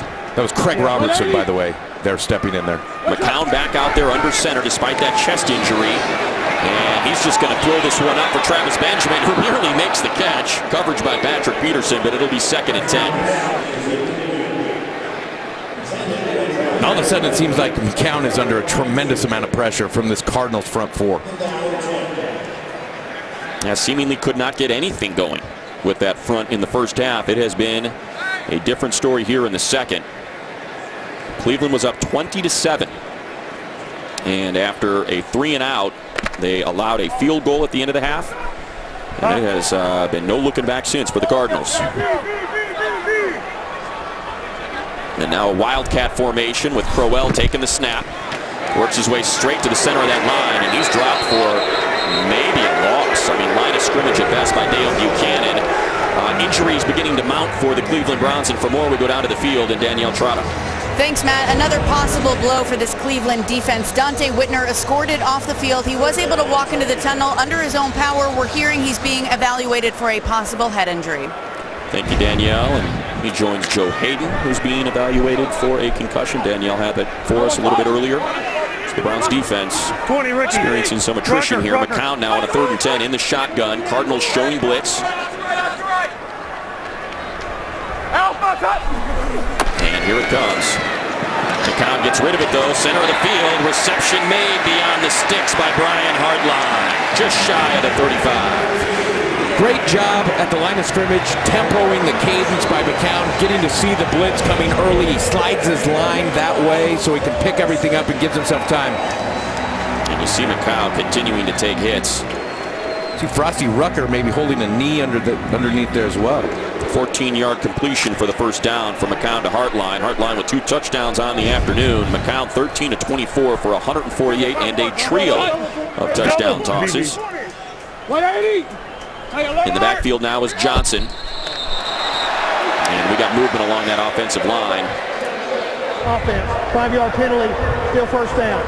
And that is the right guard John Greco that moved, so back him up 5.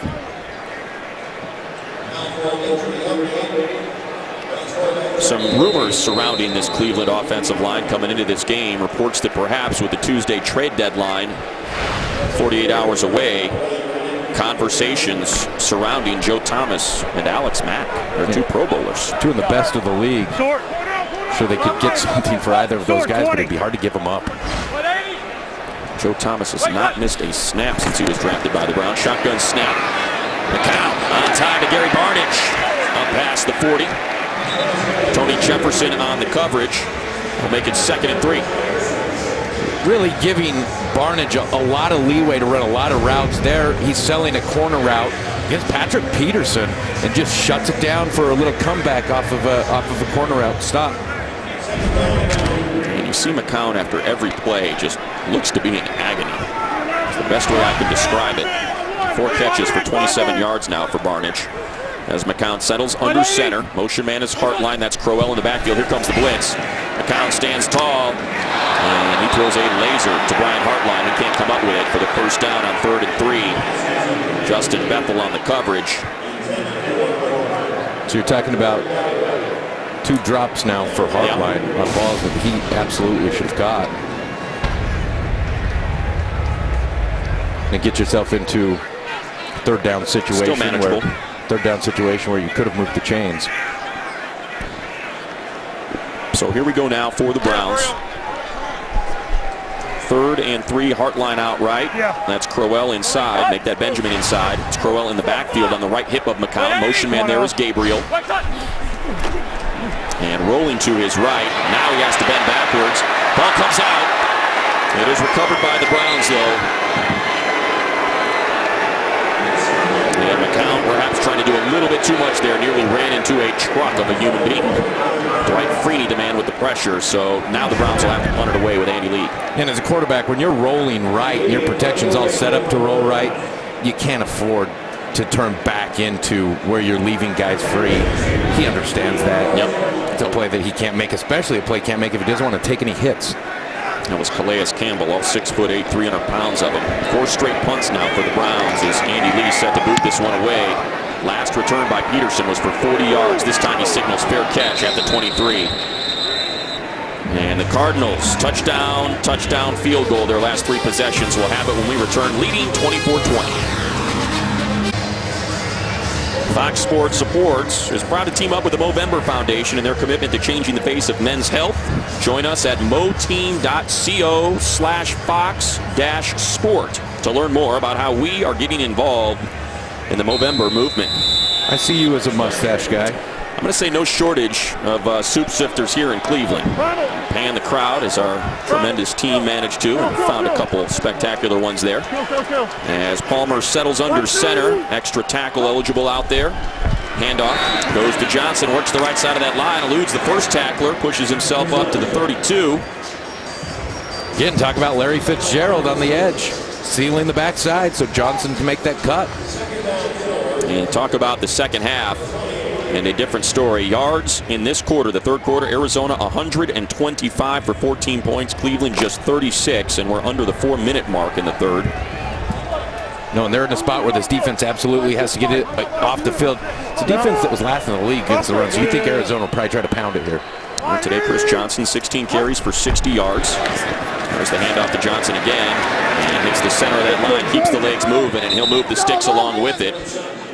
Out to the 33. Here's that 3rd quarter for these Arizona Cardinals. And that's the big play to Michael Floyd, a 60-yard touchdown strike. Jaron Brown, no John Brown today, but Jaron Brown with that 41-yard reception. And then the 2nd touchdown catch for Troy Nicholas. Between J.J. Nelson and Jaron Brown, they've had John Brown covered. And John does not seem willing to concede that he's not going to get into this game. He's been standing on the sideline, helmet on the entire contest. 1st and 10 now for the Cardinals. Handoff to Johnson. Has a big hole to dive through, and he falls forward out to the 37, almost 38-yard line before Ibrahim Campbell can bring him down. Starting to get into a rhythm running the football. Arizona is right now. Offensive line loves when you can continue to run it. They can continue to get into a flow there. Massey on the edge doing a nice job on the right side. Almost a hold, but got away with it. And now the third-year player out of Clemson, Dre Ellington, in. Part of that vaunted 2013 draft class, a sixth-round selection. On a 2nd and 6, fakes the handoff. Palmer looking downfield, goes toward Larry Fitzgerald, and that's picked off. Intercepted by Tayshaun Gibson. I can't believe Carson Palmer threw that one up for grabs. Didn't have his tight ends underneath, and he's trusting that Fitzgerald's just going to win. Fitzgerald loses completely on the route. That's a big mistake by Carson Palmer in a spot where you don't want to give away the momentum. And you see Tramon Williams slow up Larry Fitzgerald there on the break. Surprised that's a no call, by the way. That's way beyond the 5-yard mark. You might have got away with one, but Carson knows you can't throw that football. Right into the hands of Tayshaun Gibson. So we'll see if this is the turning point the Browns needed. 4 possessions, 4 punts so far here in the third, but still 2 minutes and 14 seconds to get on the board in the period.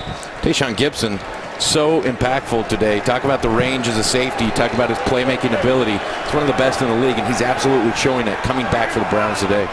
Just acquired from Seattle, Robert Turbin on the left hip of McCown in the shotgun. Passing down.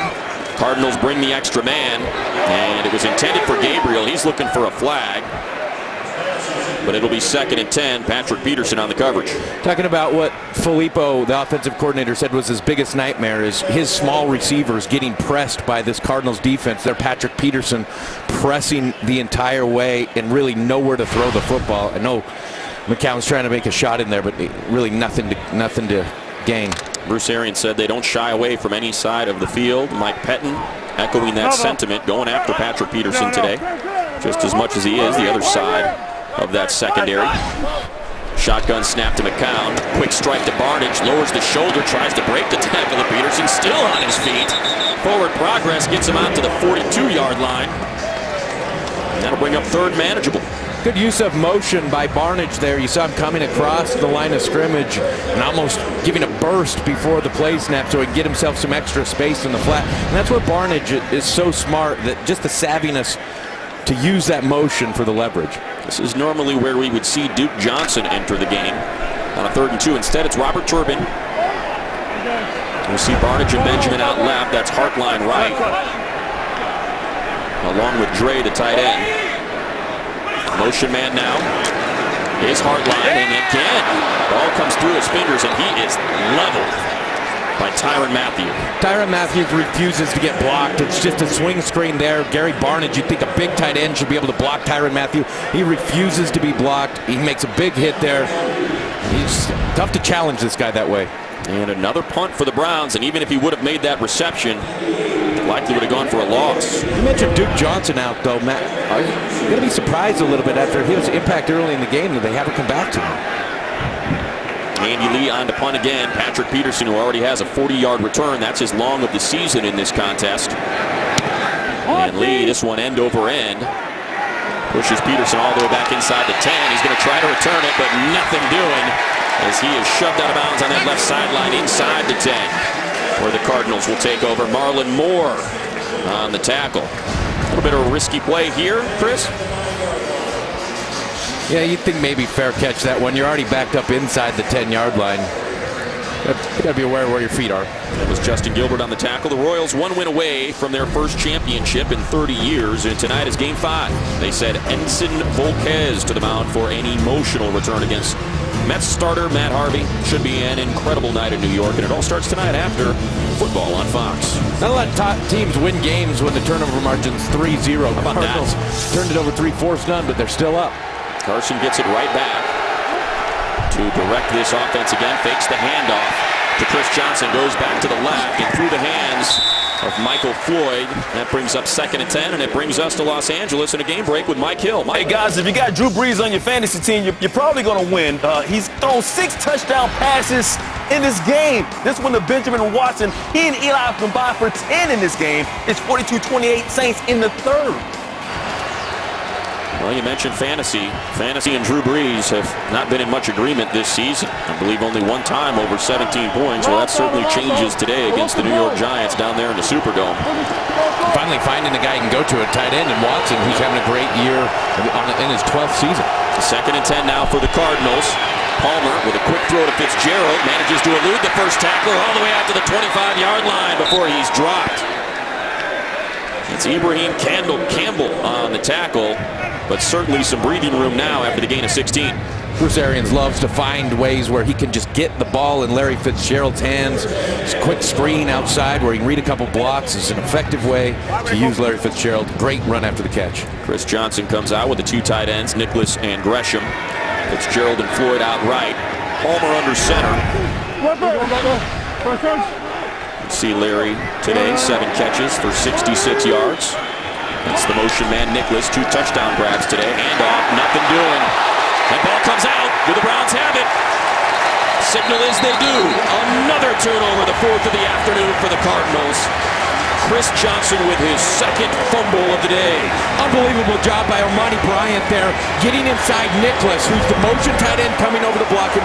Great jump off the ball, and he's such an impact in the backfield. Chris Johnson doesn't expect to make contact or have contact at that point in taking the handoff. That's a big-time play by Bryant jumping inside the tight end. Bryant in his 3rd season out of East Central Oklahoma scooped up the earlier fumble from Johnson and returned it 34 yards, setting up a Browns touchdown. And that is his 2nd forced fumble of the season. We're not talking about 4 turnovers today for this Arizona offense. You can't give Cleveland life if you're Arizona and you keep doing it. And man, you just saw Armani Bryant responsible for 2 of them. Shotgun snap to McCown. Here comes the pressure, and he steps up, he'll run, and he'll slide safely down. Hit again. No flag, though. It's Kevin Minter again, and he jumped up and looked around thinking, I didn't do it. I mean, I would imagine you gotta be a little more careful as we're gonna see this clock tick down to the end of the 3rd quarter. McCown take a breather. 4 turnovers for the Cardinals. The Browns are in business, trailing here in Cleveland. Their ball next. 3rd quarter. 24-20, Arizona leads Cleveland despite 4 turnovers. And here, the 4th of their 4 turnovers, Chris. Yeah, you look at Nicholas coming across the formation. He's responsible for blocking Bryant here. You have a double team to the inside, and Nicholas just doesn't come off the football. Bryant inside immediately. And it is the 2nd fumble of the day for Chris Johnson. Both lost. Cleveland just 2 yards rushing in the 3rd quarter. World Series tonight, but that was a no-hitter from Nicholas. Very nice. Turbin in the backfield, flags everywhere. And looks like they're going to say false start on the Browns. False start, number 73, offense. 5-yard penalty, still saying down. That's the 8-time Pro Bowler Joe Thomas that jumped. So make it 2nd and 9. Now 2 false start penalties at home. Greco and Thomas now both jumping off sides for the Browns. You don't want to jump off sides when you hear the snap count. Robert Turbin stays in the backfield, acquired from Seattle a little bit earlier during the season. 15 carries for 57 yards coming into this one in his 4th season out of Utah State. Turbin stays in with the offset eye. Fakes the handoff, does McCown, looking left, going for it all. In the end zone, could it be intercepted? We'll see what does the referee say? He says it is. It is for a touchback. Rashad Johnson, the 7th-year player out of Alabama, comes down with the football and gets both feet in the end zone before falling out of bounds. That's McCown forcing one up. Thinks he has a shot down the field. Rashad Johnson's all the way over the top of that. It's a great catch by Johnson, but great positioning and coverage. Great key of the quarterback to be in that spot. Yep. Talking about getting his feet down, too. Clearly, with plenty of room to spare. Looks like one of these Cardinals wide receivers. And that's the first turnover of the afternoon by the Browns. Trailing by 4. At one point, they led this contest 20-7. And it has been 17 unanswered from the Cardinals since. We thought maybe they'd get on the board there. Certainly the field position suggested as much. But McCown's interception, his 4th of the season, gives the ball back to the Cards. That's 3 combined turnovers, the last 2 minutes, 2 seconds in this game. Palmer hands off to Johnson. Working that left sideline near the sticks to move him. Be about 3 yards, about 2 yards short. It'll bring up 2nd and 2. Nate Orchard on the tackle there. So right back to Johnson despite the 2 fumbles and 2 lost fumbles, Chris. Yeah, of course, you got to go right back to him. And he's got to hold on to the ball that last fumble, but that's immediately in the backfield. But here you see Johnson bouncing out to the outside. It's a nice job making a guy miss and getting extra yards. That's Batamosi that missed the tackle. He is in for Joe Hayden, who's being evaluated for a concussion. Palmer under center. Johnson stays in the backfield. Gets the handoff again, cuts it to the inside. Nowhere to go. Carlos Dansby is all over this. Does a nice job immediately in the backfield, not waiting for the double team to get up to him, seeing the ball and getting the ball carried on the ground. And Johnson comes out. Andre Ellington comes in for the third down. 8 of 10 on third downs today, the Cardinals. As you see J.J. Nelson, who's got a couple big receptions today in place of the injured John Brown. As this Cleveland crowd comes alive on the 3rd and 4. Browns showing pressure. Here it comes. Palmer gets rid of it quick to Fitzgerald. He's got the first down past the 30. Keeps that stiff arm out as he is knocked out of bounds at the 38. About that stiff arm by Larry Fitzgerald. Wow, that is incredible. But great route concept here. It's a man-to-man coverage situation. Larry Fitzgerald uses Michael Floyd as a pick underneath, able to create a bunch of separation to get to the outside. It's a gain of 12, and that was Christian Kirksey that hit Palmer right after he let go of that ball. Big hit from Kirksey, the second-year player out of Iowa. 1st and 10 now. So savvy by Fitzgerald, though. Patience on the route, able to set up the defender, give himself a bunch of space. Chris Johnson in the backfield, Floyd all alone on the left. Palmer looking to the right. And that is overthrown. Michael Floyd with a defender in front of him. That was Tramon Williams, so 2nd and 10. Great coverage by Tramon Williams. I think at this point in the game, Cleveland understands Floyd is going deep. Let's cover the guy. Now Floyd already with a 60-yard touchdown reception. We mentioned it earlier. In his career now, 6 catches for touchdowns of 30 yards or more. And he has now had 3 games consecutively with at least 1 touchdown reception since his return from injury.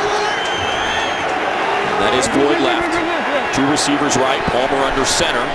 Fakes the handoff and throws with pressure coming, intended for Jerron Brown, but it falls incomplete. Let's go back to that first down catch by Larry Fitzgerald, Chris. Yeah, and then you see absolutely just strong with his hand, but also smart, knowing he's got to get a hand off the face mask and go into the elbow there. Just such a savvy play by Larry to create space. Felt like that stiff arm lasted an afternoon. You see his numbers today, 8 catches for 78 yards. Came in 5th in the NFL in receiving yards. 1st in touchdown receptions with 6. First on his team with 46 receptions in 2015, so he adds to that. Play clock down to 2. They get it off in time. Palmer, little confused, dumps it off though underneath to David Johnson. He's got running room left sideline. Cuts back to the middle. 40, 35, still on his feet inside the Cleveland 30.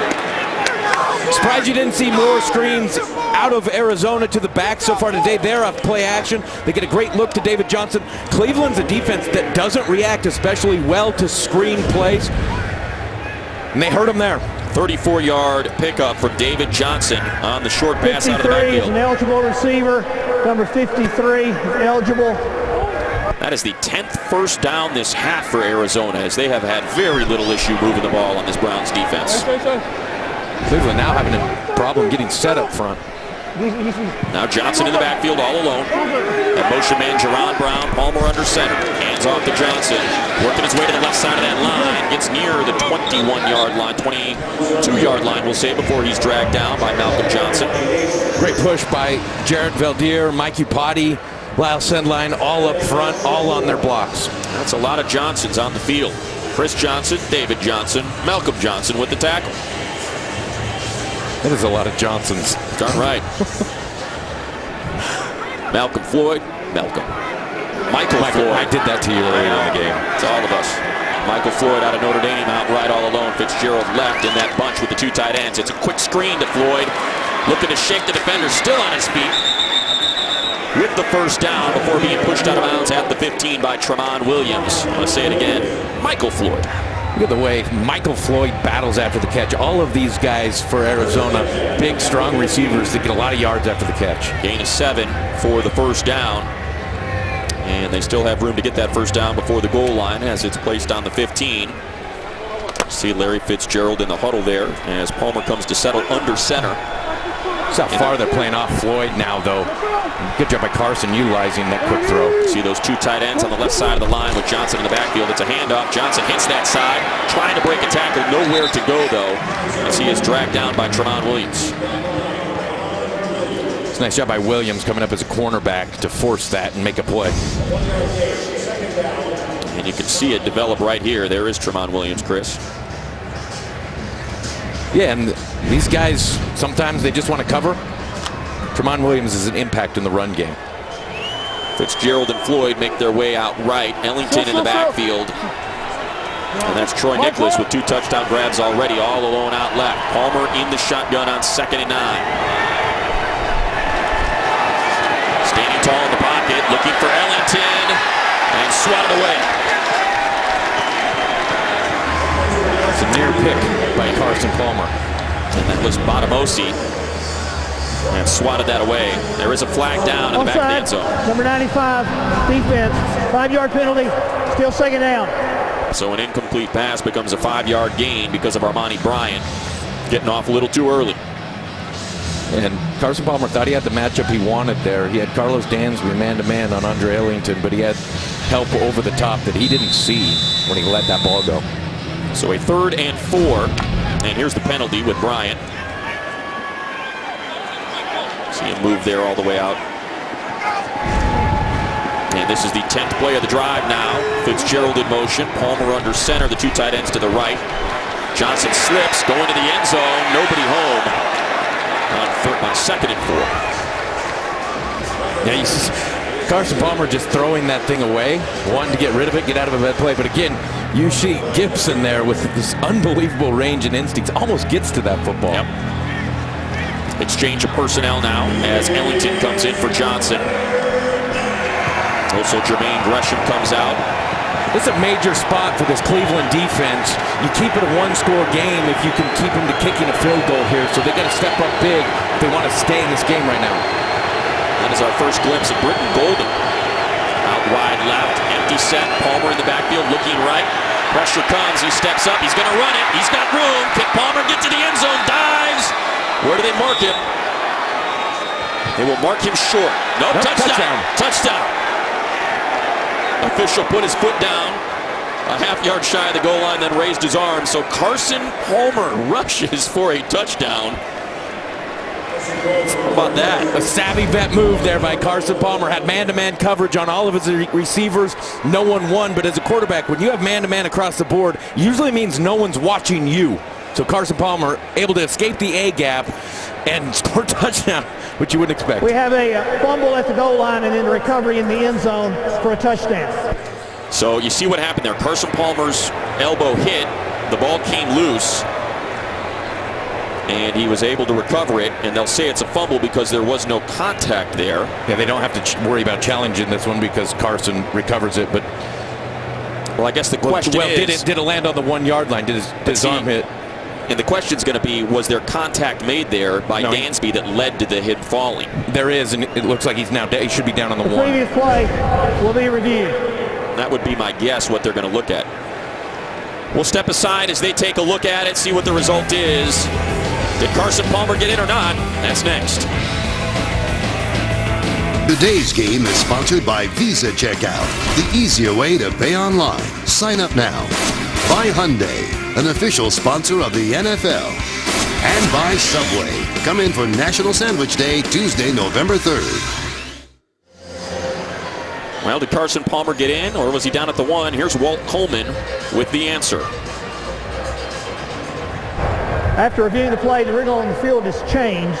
The runner was down by contact at the half-a-yard line. It'll be 1st and 10 for Arizona.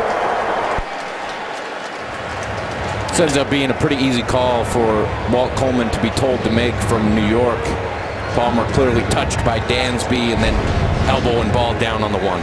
So it goes 53 is eligible. 53 is eligible. That's A.Q. Shipley, the backup center. So it goes as an 8-yard run for a first down by Carson Palmer. Ball inside the 1. Chris Johnson in the backfield. Shipley ahead of him. In that I formation, now Shipley spreads out to the left side of the line. Hand off to Johnson, and he's in. Flag go. And the whistle came before the snap.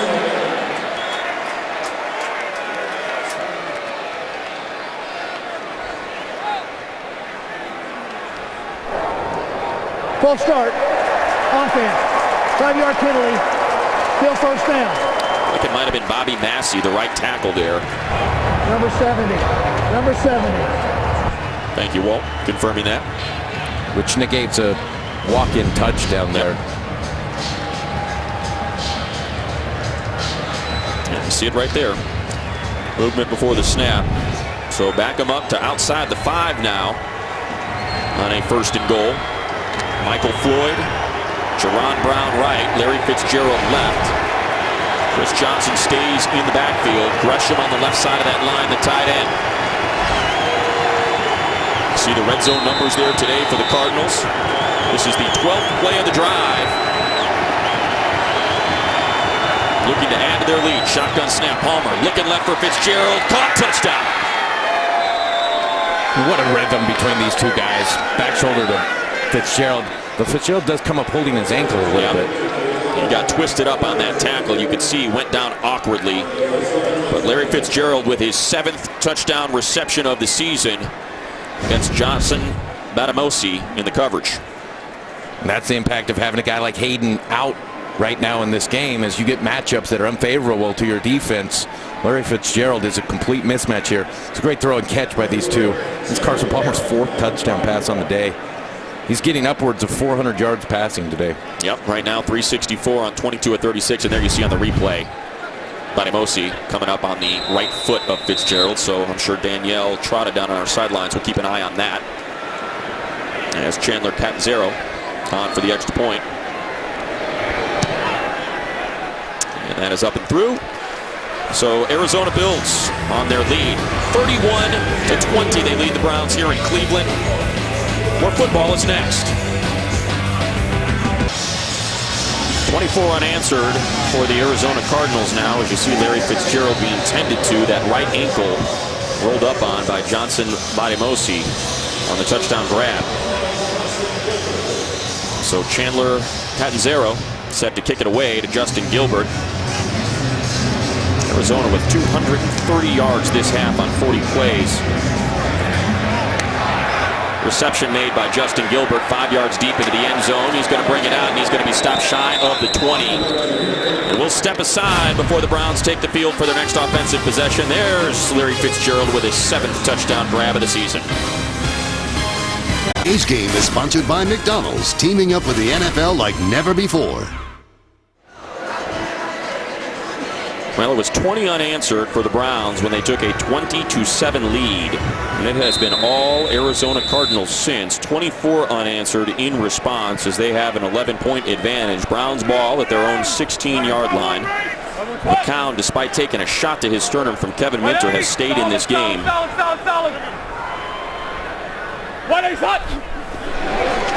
They rush 4. McCown stands tall. Goes to that left sideline. Reception made there. And no, it does not look like Brian Hartline's able to hold on to it. And he's had some issues hanging on to that ball today, Chris. Just couldn't finish it to the ground. Bobbles it a little bit as he slides out of bounds. Initially, it looked like he did a nice job going and getting the ball at the highest point, but that's a 3rd drop for Hartline today. And get another look at it here. You see him break out. Bethel on the coverage. He just can't come up with it. And Bethel's done a nice job filling in. He thought he'd be challenged throughout the day by McCown. He stepped up to the challenge. It's Barnage and Hartline out right, along with Gabriel. And this pass intended for Gabriel goes to his knees.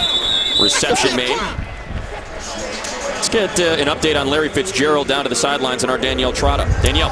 All right, Matt, thanks so much. Yeah, after that touchdown, it looked like Larry Fitzgerald tweaked his ankle. He got up on the table. Head trainer Tom Reed wrapped that right ankle. We're being told that Larry's return is probable. Thank you, Danielle. 3rd and 1 now for the Browns. And they'll push that pile forward, move the sticks. 1st down yardage. Just a quick snap to McCown. I'm sure McCown heard that called into his helmet and thought, I don't know if I want to take another hit. But he's a tough guy. taking a couple shots today. Kevin Minter doing most of the damage. One to that shoulder when he was sliding. That was flagged for a penalty. And then a second one on a rush when he got rid of the ball straight to the center of his chest. He appears to be in a lot of pain today, but continuing to go. 180. Turbin in the backfield on his right hip. Hey, right here. Changes the play. Here comes pressure.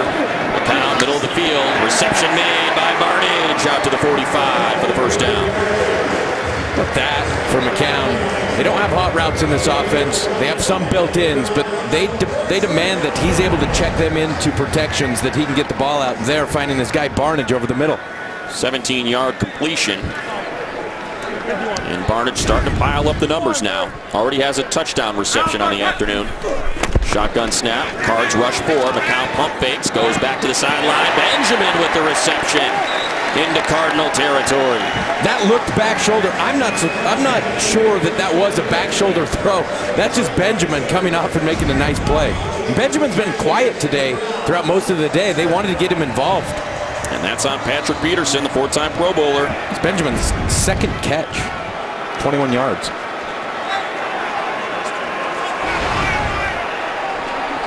McCown in the shotgun, Turbin in the backfield on his right hip. Hartline and Benjamin out right. Hand off, and he drops it again. That is the second drop for Turbin. Do the Browns have the ball? Cardinals say they have the ball. And they do. And you can see McCown walking off, quite disgusted. Second drop of the day by Turbin, just straight drop, no contact. Corey Redding there to jump on top of it. So we Cardinal ball when we return after the fumble by Turbin, and they lead 31-20.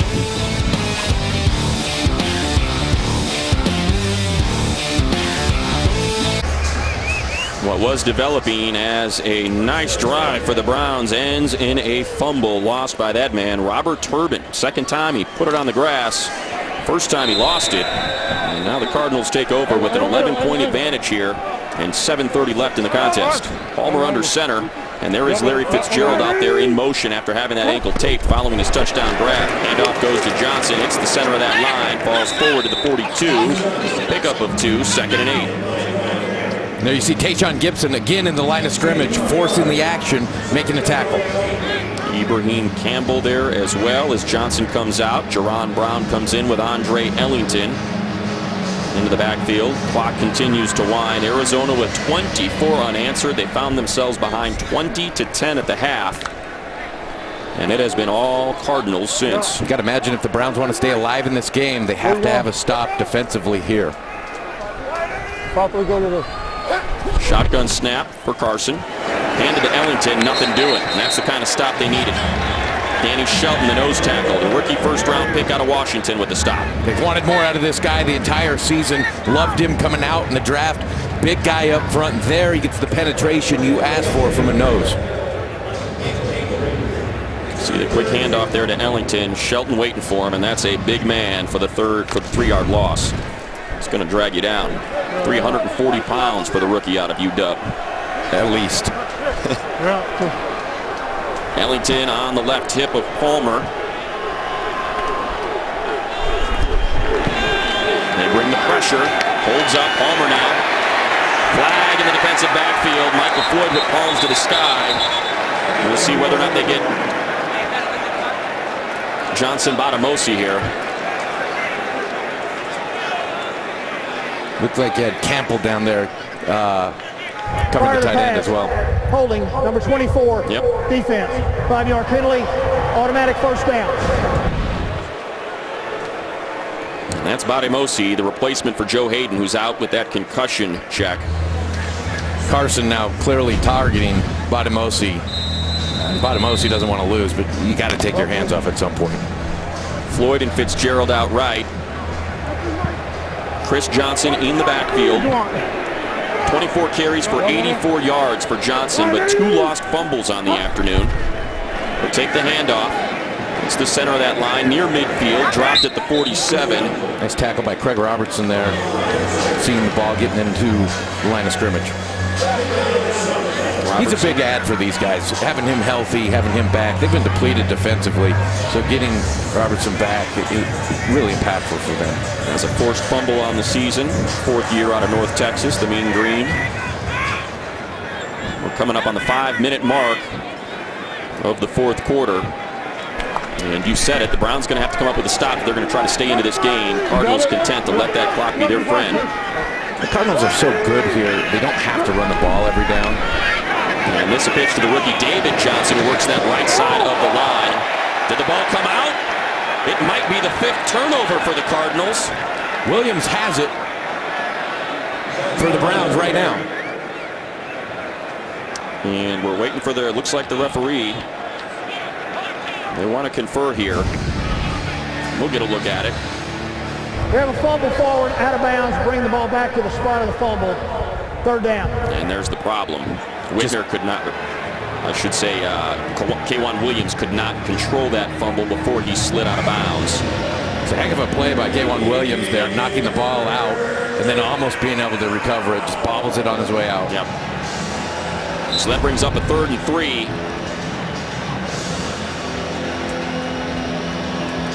And with 4:49, you're getting to a point where this is a critical 3rd down situation. Mike Pettine's got his hands on that flag. As we show the play again, he's waiting for it. And that's a tough one. I don't suspect they'd overturn it, so he'll keep that flag in his pocket. You forced 4 turnovers today as the Browns defense, but really the story is Carson Palmer and the Cardinals are 11 of 13, 85% on 3rd downs. And now we got a whistle. First team timeout. Arizona. Play clock was running down to 0, so they called the timeout. Let's go back to Mike Hill in our Los Angeles studios and a little update on America's Game of the Week. Mike? Yeah, it's a good one this week, too. It's the Seattle Seahawks, the Legion of Boom. Richard Sherman getting ready to go against the Dallas Cowboys in this. Back his first game back since week 1. Cowboys trying to end a 4-game slide. Seahawks and boys next on Fox. Thank you, Mike. I'd say that qualifies as a big deal. The return of Des Bryant. Tomorrow on FS1, Colin welcomes special guest Donald Trump to the Herd. The most controversial man in politics meets the most fearless voice in sports talk, The Herd, with Colin Cowherd. Tomorrow at noon Eastern on FS1. And if you miss it live, we'll have the Trump interview tomorrow night at 8 Eastern. Cardinals break huddle. Palmer settles under center. And that's David Johnson, who fumbled that ball out of bounds in the backfield. Palmer looking to pass, gets it to Johnson. He's had the sticks and then some into Cleveland territory. Pushed out of bounds at the 39. 1st down Cardinals. 4:13 on the clock after the tackle by Barkevius Mingo. Good job by David Johnson, climbing the ladder to go up and get that ball.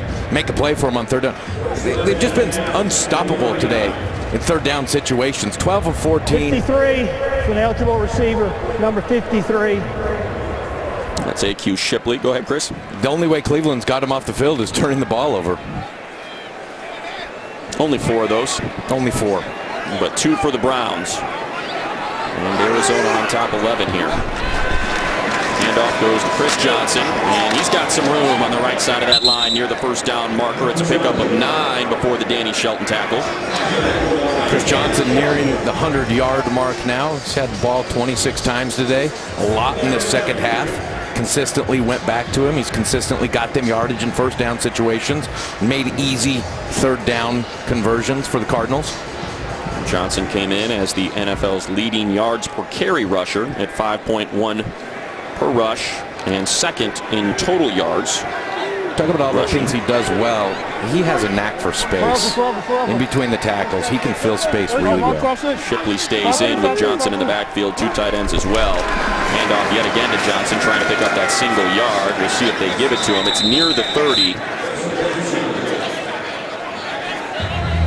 Amazing the game this close with 4 turnovers by the Cardinals, Chris. Yeah, amazing that the game is this close with the team turning it over 4 times, having a 10-point lead. It's almost unreal, but Cleveland has struggled in the 2nd half offensively, haven't had anything going. They turned it over, and they can't get Arizona off the field in some of these drives. Time of possession really creeping up for the Cardinals. They're starting to rush the ball as a team, over 100 yards on the ground. They're wearing a Cleveland defense down. Yep.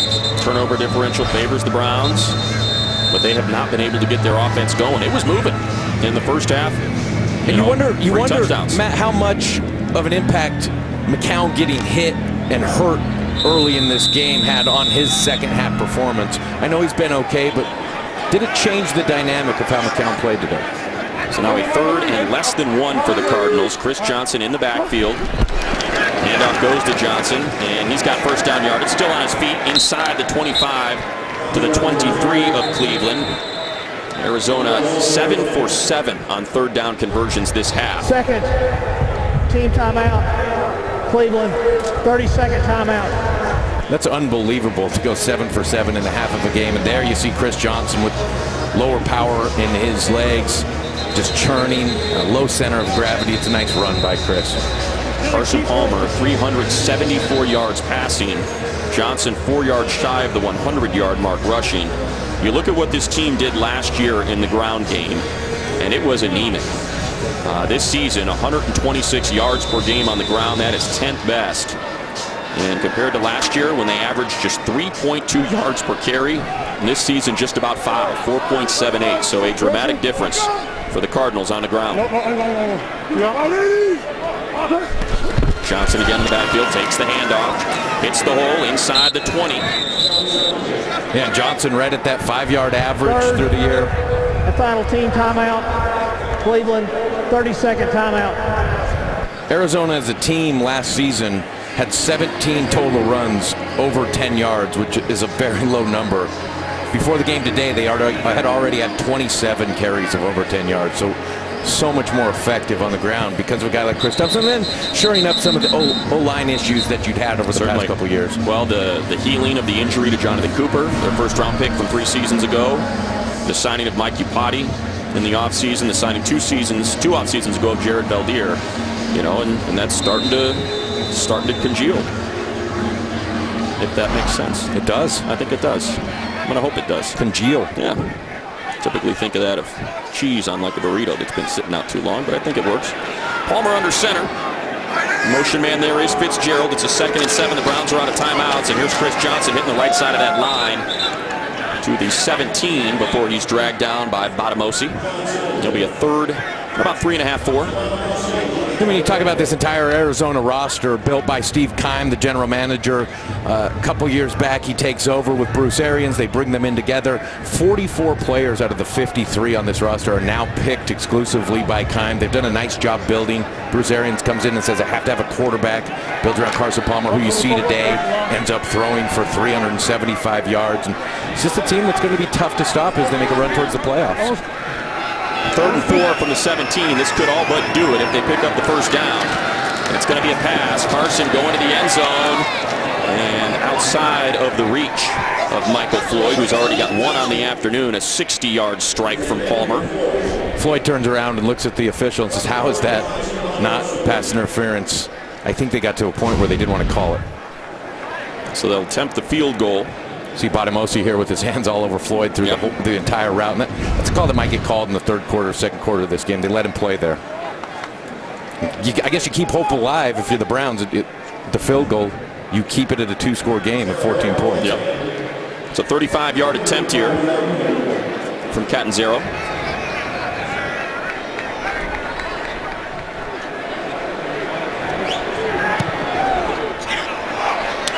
Up and good. So the field goal good. Arizona on top 34-20. The best football game in America this Thursday is on FS1 as the 2nd-ranked Baylor Bears take their high-powered offense against Kansas State. The only place to see all the action is Thursday night on FS1.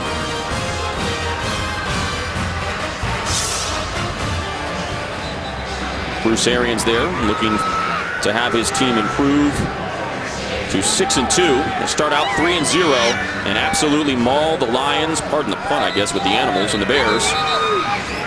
And now it looks like Johnny Manziel's going to come in to direct this offense after they receive the Catanzaro kick.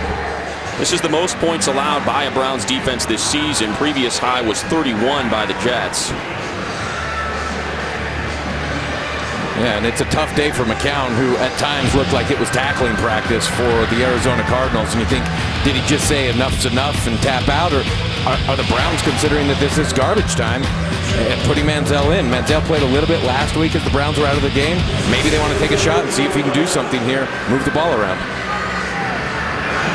Ball kicked away by Catanzaro. Gilbert, as he moves to his right, going to take the knee. And the Browns will start this possession at their own 20 with no timeouts. They will have the 2-minute warning, 2:16 on the clock. And at 2-6, if this score holds, then the question becomes, with the shoulder, with that chest injury, and you see the second half here, and you wonder if the injuries contribute to that. 4 punts, an interception, and fumble. We might be seeing a whole lot more of Johnny Manziel, their first-round pick from 2 years ago. And as you mentioned earlier in the show, talks of trade with Joe Thomas and Alex Mack. Does this Cleveland organization say, let's start building for next year right now if they finish, which is likely, losing this game? Duke Johnson in the backfield. That's Manziel in the shotgun. Cardinals bring pressure out to Travis Benjamin. Makes the reception and out of bounds just shy. No, they say he was juggling. No, he made the catch. So to the 24. Brings up 2nd and 6. Manziel in a hurry-up situation here. I don't know if he knows he can huddle. 12 seconds until the 2-minute warning. No timeouts for the Browns. And Manziel slings it. Maybe expected. We got Dwayne Bowe. Dwayne Bowe is in the game now. We've got a Dwayne Bowe sighting. No surprise that there's a miscue between new quarterback Johnny Manziel and receiver who hasn't played, Dwayne Bowe. Guys haven't practiced together, so a little confusion there. Yep. Nothing doing for Dwayne Bowe and the Browns this season. So now a 3rd and 5. Manziel, reception made by Hartline for the first down. And that'll bring us to the 2-minute warning. With the Arizona Cardinals on top of the Browns, 34-20. More Johnny Manziel and Browns offense when we return. Now, many of the Browns fans have made their way to the exits, but the Cardinals fans awfully happy. No tricks in Cleveland. And certainly Carson Palmer with his 374 yards and 4 touchdowns thrown today. These Cardinals enjoying their time on the North Coast. Johnny Manziel in the game at quarterback for the Browns. No timeouts left. A 1st and 10. And that's Barnidge with the reception upended by Tyrann Mathieu. Tyrann Mathieu kind of poses on Barnidge there. A little bit. Got his flex on, huh? He did. That's a throw you don't want your quarterback to make. 2nd and 9 after the pickup of 1 from Barnidge. Barnidge 53 yards receiving and a touchdown today. Manziel escapes and thought about throwing that ball downfield. Wisely pulls it back to his side as he's dragged down by Frosty Rucker. He had Travis Benjamin one-on-one with Tyrann Mathieu. Yep. In the situation you're in right now with 1:20, you might want to take a shot instead of a 2-yard carry that keeps the clock running. Inside of 1:20 now in the shotgun on a 3rd down, Manziel. And now he goes up top for Hartline. Hartline could not find it, falls incomplete, so 4th and 8. Tony Jefferson on the coverage there of Hartline. And that's just a miss by Manziel. You got Hartline running the seam route or vertical route right up the numbers. Pretty common theme there on 4 verticals, and Manziel's way over the top of his head outside. Josh McCown's day is done on the afternoon. Cardinals team with the bye week. Yep. Coming up to face the Seahawks and Bengals. Schedule gets a little tougher for them. The Rams later, Packers and Seahawks to end the year. McCown with 3 touchdown passes today to go with an interception. 4th and 8 now. Manziel looking for Benjamin. Through his hands and nearly intercepted. So with 1:05 on the clock, Justin Bethel on the coverage there. Cardinals will come out in victory formation. Take a couple knees. As this one nearly intercepted, slapped away by Bethel. Tries to come down with it, but just goes through his hands. Really got to credit Bethel through the entire day. He's done a nice job helping shut down some of these Browns receivers. I mean, you look at, Benjamin, 3 catches, 26 yards. Gabriel, 4 for 32. Hartline only 4. I know 2 of them were touchdowns, but they've been very limited by this Cardinals secondary, who's aggressive and challenging in a man-to-man defense. And we talked about the upcoming schedule. It gets a lot tougher for the Cardinals. Actually, that's Cleveland's upcoming. Yeah, that's Cleveland's. The Cardinals going on the bye. Cardinals had the easiest strength of schedule coming into this one, and it gets tougher from here. And how about the Cardinals? They know what they need from their defense. Now 23-2 under head coach Bruce Arians when they hold the opponent to 20 points or fewer. Yeah, and they've done a great job. They've really remained the same type of defense. James Betcher, the defensive coordinator, taking over for Todd Bowles, who went to New York and is doing a great job there. So you love that continuity from a defense, and the players love the consistency, and they're responding. A knee from Carson Palmer makes it official as the clock will click down to 0. Bruce Arians, Mike Pettine exchange handshakes. And we talked to Coach a little bit earlier this week. He said he wanted that Browns job bad when it was open.